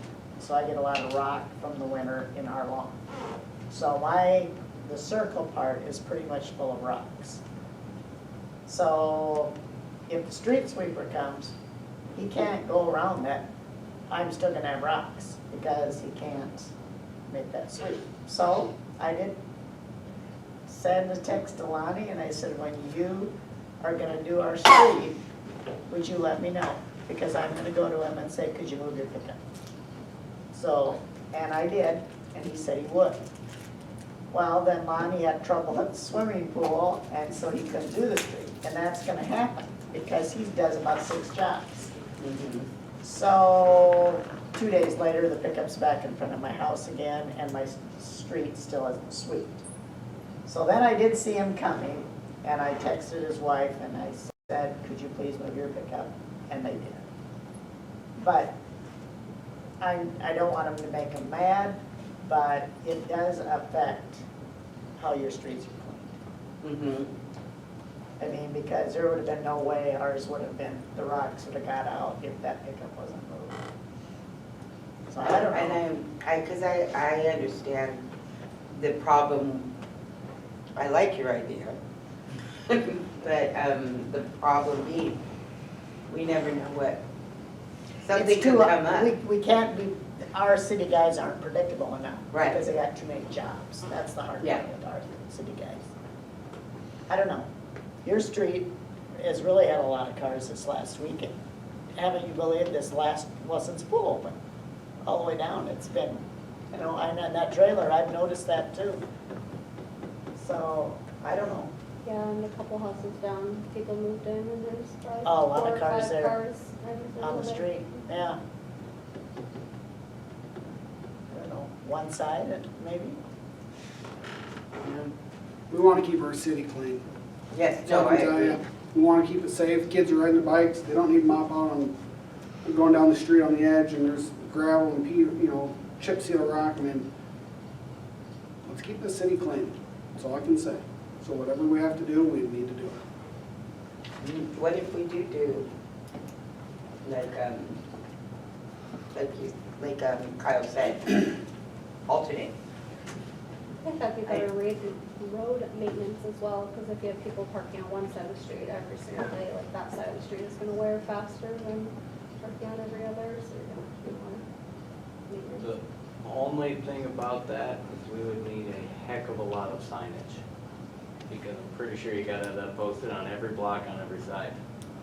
And On more both- than one. On both sides of the block, so that it's visible wherever they're Mhm. parking. And you want to avoid garbage day. So we're gonna wanna figure out That's a whole something a little nother more issue. across the board on. Yeah, and people aren't gonna want the signs in their front yard. And even like Iowa Street, very narrow.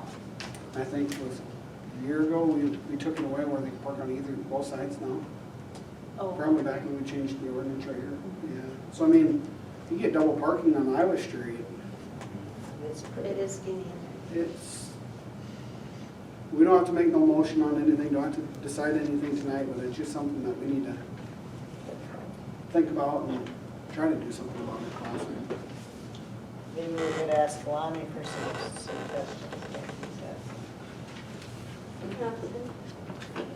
Did you have more you wanted to talk about with maintenance, street maintenance? Yeah, I do. Lonnie brought to my attention for Beck Drive he is starting road repairs here soon and hopefully next week. He was testing out the new equipment today, making sure the filters and everything. He was gonna run a load of gravel through it just to make sure it was balanced and he knew exactly what he was doing. So that's good to know that that will get started soon. What street's that one? Sorry, that's in general. Beck Drive is the concern he brought to me, and it's the new development. Oh, okay. For Bursley and Connie Lundberg. Oh, okay, that road, okay. Sorry, yes.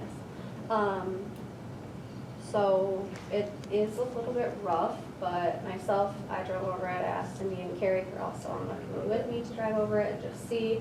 what everybody's opinion was, like if it really is awful. I don't think it's any worse than any other street in the city. I don't think it's something that's emergent. He said that once that development is completely sold out, that road will be completely redone, well, actually done. But we don't know when that's gonna be, what that time frame looks like. So kind of what our input is on what should be fixed on it. We don't have it in the budget to have that much material. He does not feel comfortable doing that whole road because it has never been done before, so there's no, like the engineering for what the road should look like is not there. So he wouldn't know if he did it, would it be a dip, would it be, for drainage and whatnot. So he wanted our input on what should be done for that road and what should be fixed. There's no large holes anywhere on the street.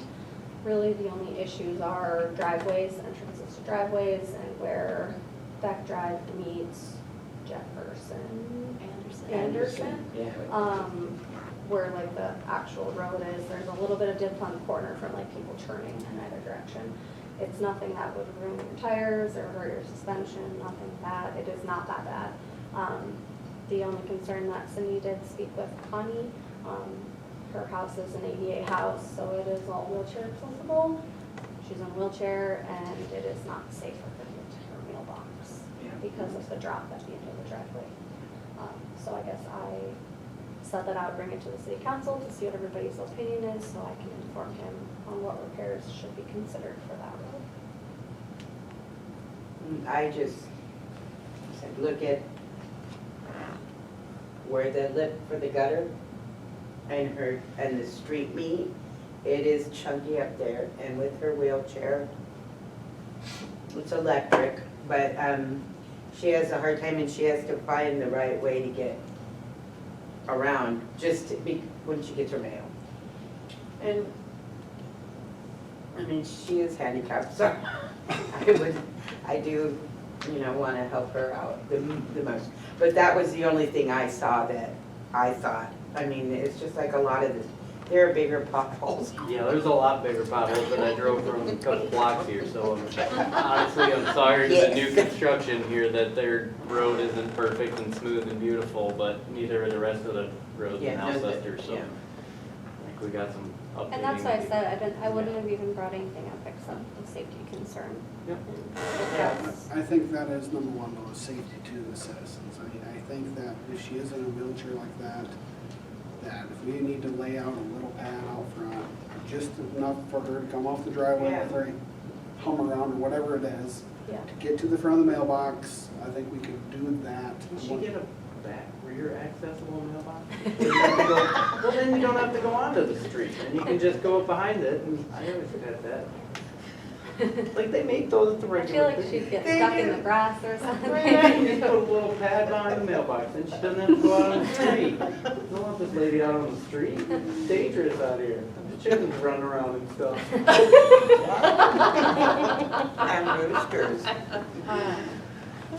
Anyway, I just spoke with him this morning. He said he was gonna go look and see what the width of it was, like where it should need it. I said I would bring it up and I would let him know what everybody's opinions were. I really don't think it'd take a whole lot. Skid loader bucket full or something, 3 foot out, 4 foot long, right in front of the driveway. Yeah. Just my opinion. That's my opinion too. But I don't know where we're at with it. I just think I looked at the other houses, and theirs is mucked up too, but they're not in wheelchairs. And then the second question is, since it is the city's responsibility to complete that road, is there a timeline of when it will be completed? Because we do not know when the last block is going to sell. So is it just indefinitely until it is completely developed, when the city will complete that road? Well, that's a good question, because I was not on the council when that got developed, so I don't know what. That was how it was presented, is when all the lots were sold in the street. So just sold? Sold or built? I believe the words were sold. That's what I want to question, because if it's just when they're sold and then all that construction equipment drives over it, it's gonna tear up the road and then we're just gonna have to do it. But it was just asking me what it was, so that's why I questioned if it was whose responsibility it was to complete the road and what the timeline was. He said there were questions, I don't know when they were brought up, but I said they could contact me if they have any questions and I can let them know. I just wanted to make sure I had a firm answer as to what that was. So if the answer is as soon as everything is sold, then that is what I will respond with. And that it will be on us as soon as the last lot sells. What do we got for lots left up there, 1 or 2? One. 1, that's what I thought. You may want to review the minutes of, I think it's 2000, somewhere between 2012 and 2014. That's when that road was put in. So you may have access to information from those years. Do you have a little bit? Closer Only date. context I can really add is I came on board right, not at the planning stage, but the implementation. Okay. I know that the decision was made at the time not to pave it, That's okay. What date was that? So not 2015. I can go back and look at my That's documents. okay. I just wanted a little bit you know, closer time frame. just for a little context, I think I'd have to go back and look at some of the estimates. At the time, it was gonna be like $40,000 or $50,000 to put 4 inches of asphalt in. And I Probably. sent that to you. Yep, so So probably you got it. closer to, with inflation, I don't know how much it costs now for a road. Maybe Oh. 60 to 70,000. So the last lot is listed with a Realtor right now, and we've had some interest in it, so Okay, I don't know when it'll sell, but we're pretty motivated to get it moved. okay, thank you. I did look at the minutes at that time. 2014 is when we first started talking about it, and then in 2015, May, June, July, and August was the time that we talked about that each time, so. Okay.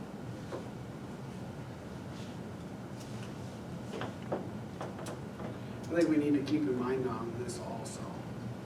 We're concerned about paving that road. If we have this heavy equipment going up to that street, what's it doing to the other streets? Because I see on First Street, right where Alcota's Quonset is, the pavement is getting ripped up by semis. We may have to put a load restriction, or we may have to do something. We don't need side dumps weighing 90,000 pounds going up to that street, because in reality, that street should be developed before houses or lots would be being sold. Because if I was gonna buy a lot and wanna build a house, I want a nice street out in front, right from the gate. That's my opinion. But if we're concerned about a street that's gonna get torn up, it's doing a lot of damage to the other streets as well. Lincoln's taking a hit. There's a lot of semis going It down. is, definitely. And that's no trucks allowed. Yeah. Yeah, I didn't think the trucks were allowed down in front of, by my house. And lately, I've been seeing that truck, that big rig go with a whole bunch of rocks. And I don't know where he's going. I'm Oh. sure it's the sewer plant. By the sewer. But they're coming down, and why are they taking City, the Second county Street shed, instead of First? that county shed area. I don't know, I can't answer that. Because it literally says you can't go past Broad. And they've been just,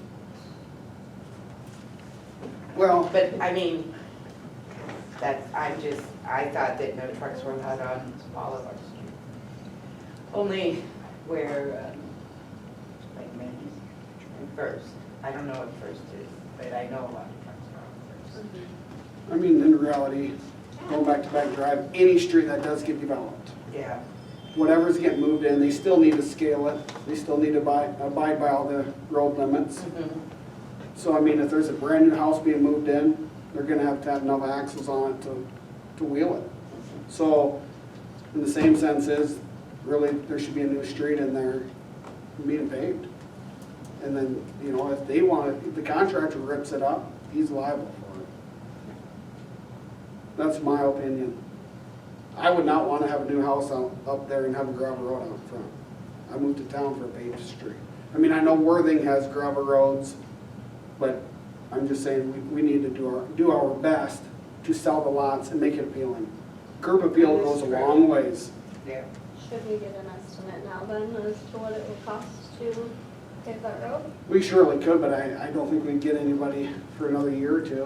I'm sure they're a long ways out. Yeah. And I think, what is there, 3 houses coming in this summer? Supposedly. I think so. On that, three of them. But we should look into getting somebody lined up to do it. Well, I think so. I mean, we have to take care of our citizens. I mean, it is a new development area. And so, that's my point of view on this, you know. It could be a new street and they should be taking care of it. You know, you go to Sioux Center, they do a nice job on their development. They do concrete it out, but it is all prepared for you. When they sell a lot, you put your grass in and it's really nice. So that's my opinion. Any other discussion on it?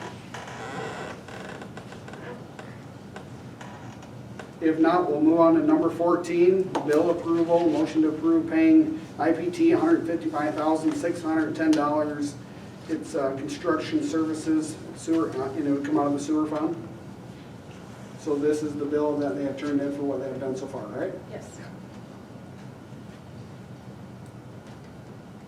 As far as you know, everything's working out better. Better.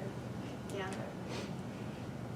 I'll make a motion to approve IPT $155,610 for construction services of the sewer fund, out of the sewer fund.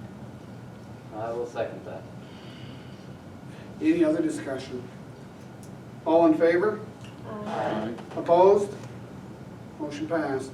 We'll move on to 14B, motion to approve paying Banner Engineering $6,318.08. This is the engineering services, and this would also come out of the sewer fund. I'll motion to approve paying Banner Engineering $6,318.08 for the engineering services out of the sewer fund. I'll second. Any other discussion? All in favor? Aye. Opposed? Motion passed. Move on to 15, finance office updates with Pat. So a few things that have been going on. I did sign up the clubhouse to be a member of the Retailers Association. The membership fee was $150, but if we do send any of our employees to get Safe Serve certified or TAMS training, we get a dramatic reduction from that. And so essentially that if Landon and Kelsey both go, we pay for our membership. The other thing is if somebody is coming to the area and they call the South Dakota Business Retailers Association, they market any of the businesses that are members first. So that is something that was done. I did contact to get a bid on the sidewalk on 2nd Street. I was going to be asking you about that, so I'm Yep. glad you're bringing it up. Yep.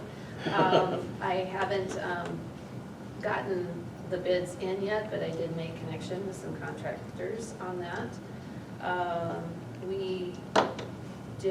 Lucas and I drove around with Jeff Billingsmith and looked at some property as far as nuisance violations, and the letters will be going out on that. Abigail and I will be out the rest of this week, Tuesday through Friday. We'll be at our training in Pier, and Cindy will be manning the office. We will be available via email and cell if you need to get hold of us for anything. So. What is the clubhouse part of that? What was that? South Dakota Retailers Association, they're a member of that. And I haven't had a chance to get it picked up, but the new donor boards, the updated donor boards are available at Fast Signs to be picked up. So I'll see if Dale can pick those up and give samples this week.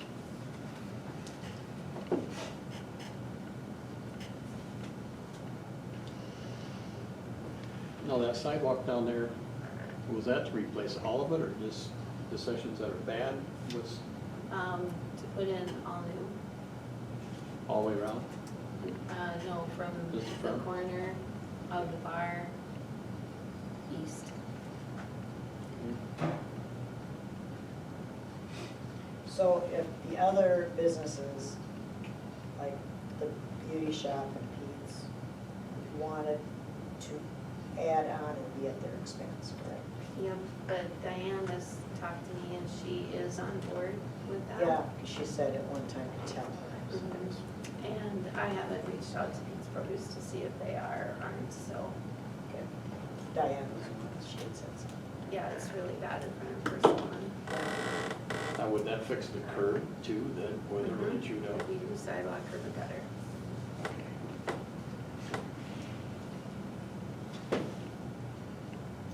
Any other discussion on that?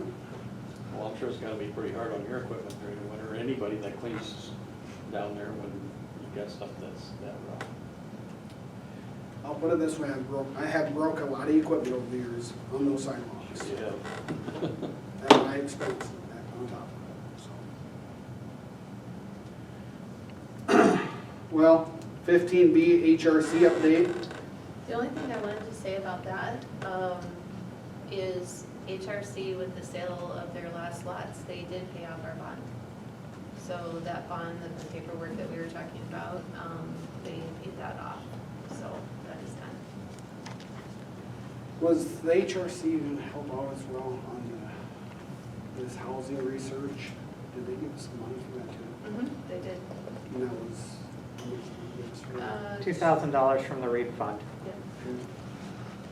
So, if I could just add, you know, and maybe next meeting I could come in and talk a little more about the housing study, but I mean, really a big point in there is we are not going to grow without housing. And it's going to take some real work to get this moving forward. I know we're kind of patching in with some governor's houses, you know, in the meantime, but, you know, we need some new project. We really need to get something together for some apartment buildings or something. That just, we're not going to attract employers without housing, employees, workforce housing is just going to be a big, big issue. I don't know exactly what it is, but what we're going to do, but it's going to take some bigger projects to get things moving. Absolutely. I have a question. I don't know if you have any understanding, like around Sioux Falls, any of the like joining communities like Hartford, they have all the low income like apartments that are always like right on the outskirts of town. I think they're all managed by like Costello or something like that. Do you know what it would take to like have a low income apartment complex? Obviously not to that size or degree, but what the regulations are for something along those lines?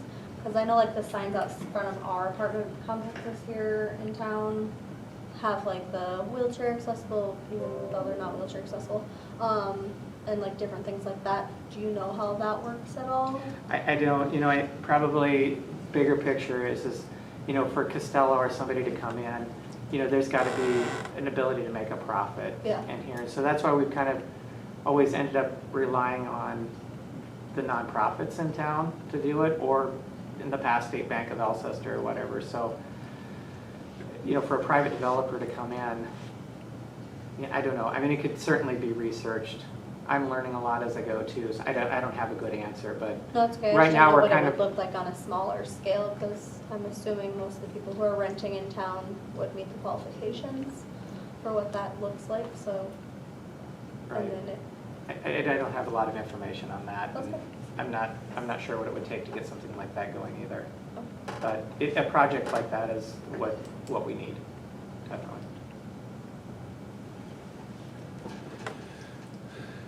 Any other discussion on the HRC? If not, we'll move on to 15C, community service projects. So also when we were driving around, I did identify a couple of properties where I am going to reach out to Dr. Josh and see if his group would be interested in helping some of these people that have some nuisance issues. I didn't know if you guys had come up with any that you wanted me to pass on to Dr. Josh.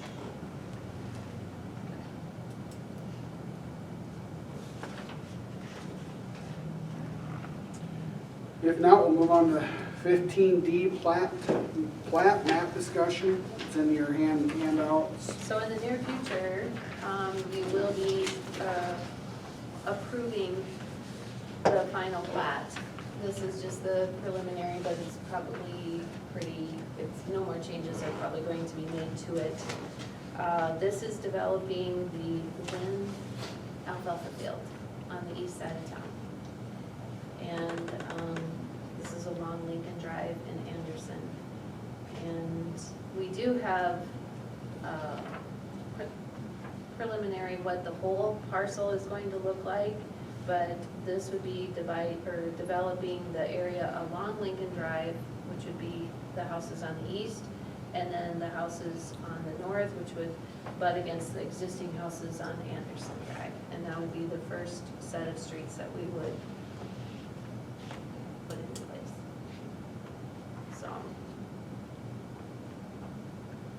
So in the near future, we, and on the agenda, will be annexing that property in once the sale is complete, and then after that is done, then the council and planning and zoning will approve the parcel maps.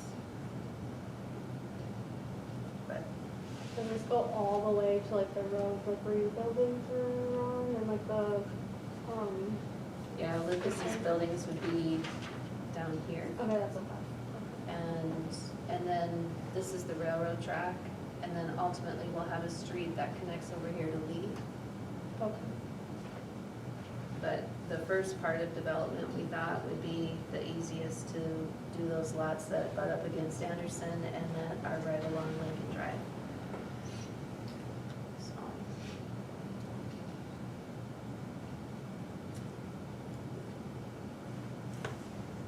And if we do move forward with this and get to that stage, I have reached out to someone that is interested in putting in like an 8-plex apartment.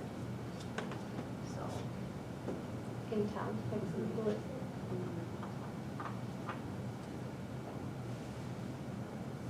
So that was just so you could see what is happening on our future development.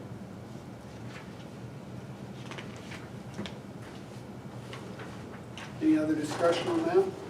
Just one real quick thing there. So once this is, how does the development expense, who funds that? Is that a city thing or an industrial board? I think it'll be industrial board at this point. So, I didn't know if the city would ever, on a bigger project like that, consider like a tip. If that's a good idea, a bad idea, I don't know a lot about it. we've never talked about doing one of those, but I mean, I do know what they are, and you know, it is what is used to fund projects like that. Could be a possibility. One of the groups that's donating the lot, one of the lots for us, will actually do a very low rate tip in their, as long as it's in their assessment area. Just some food for thought. I don't know if it's a good idea or not, but You are referring to tax increment fund, finance, yeah. finance.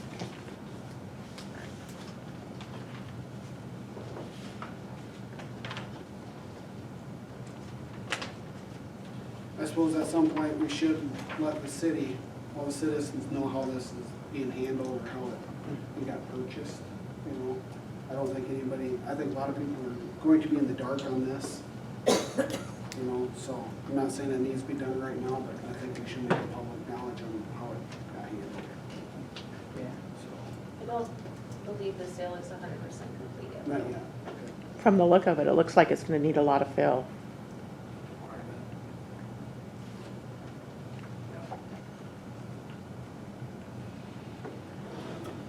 Well, we'll move on to 15E, warrants. Motion to approve May warrants as presented. We all have a chance to take a look and sign the warrants.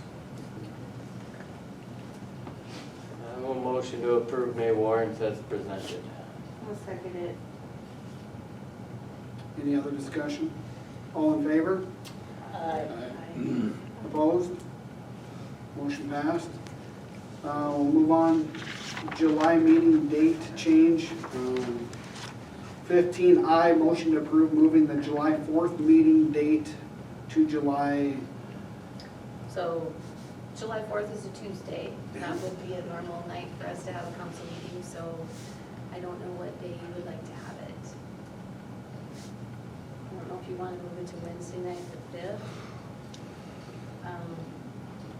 Or Thursday night the 6th, whatever. either of the nights would work for me, so. I can't do Wednesdays. Okay. Thursdays would work though? What works for you? I have all, I mean, maybe,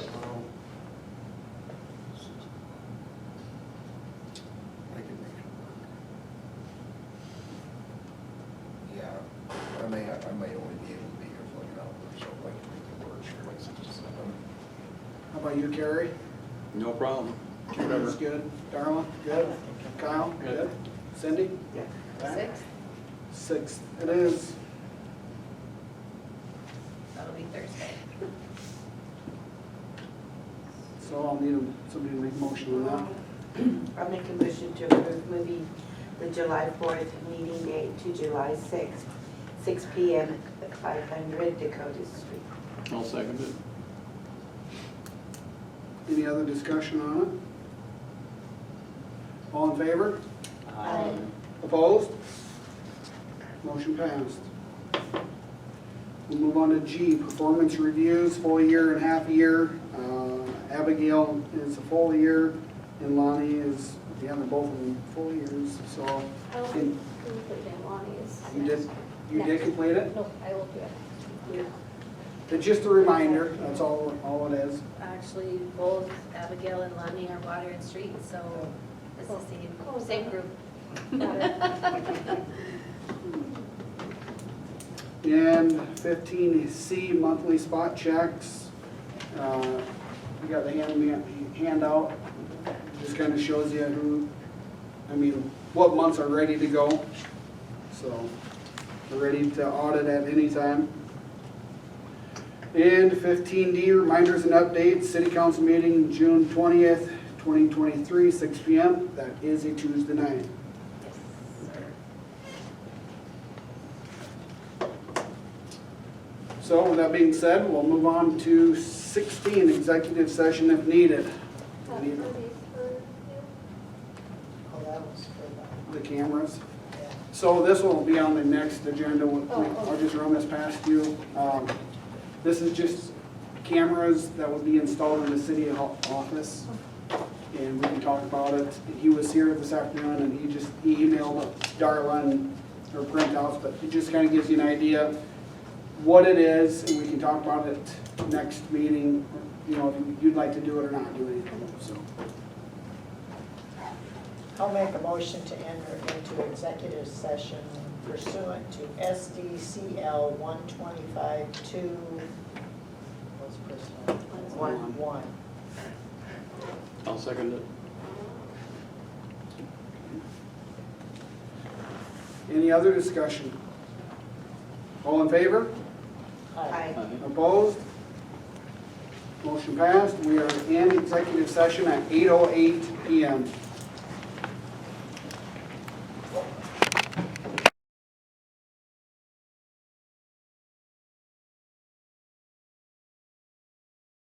Still here.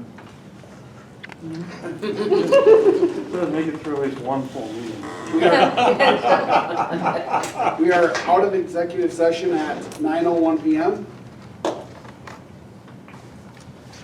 I'll motion to adjourn council. I'll second. Any other discussion? All in favor?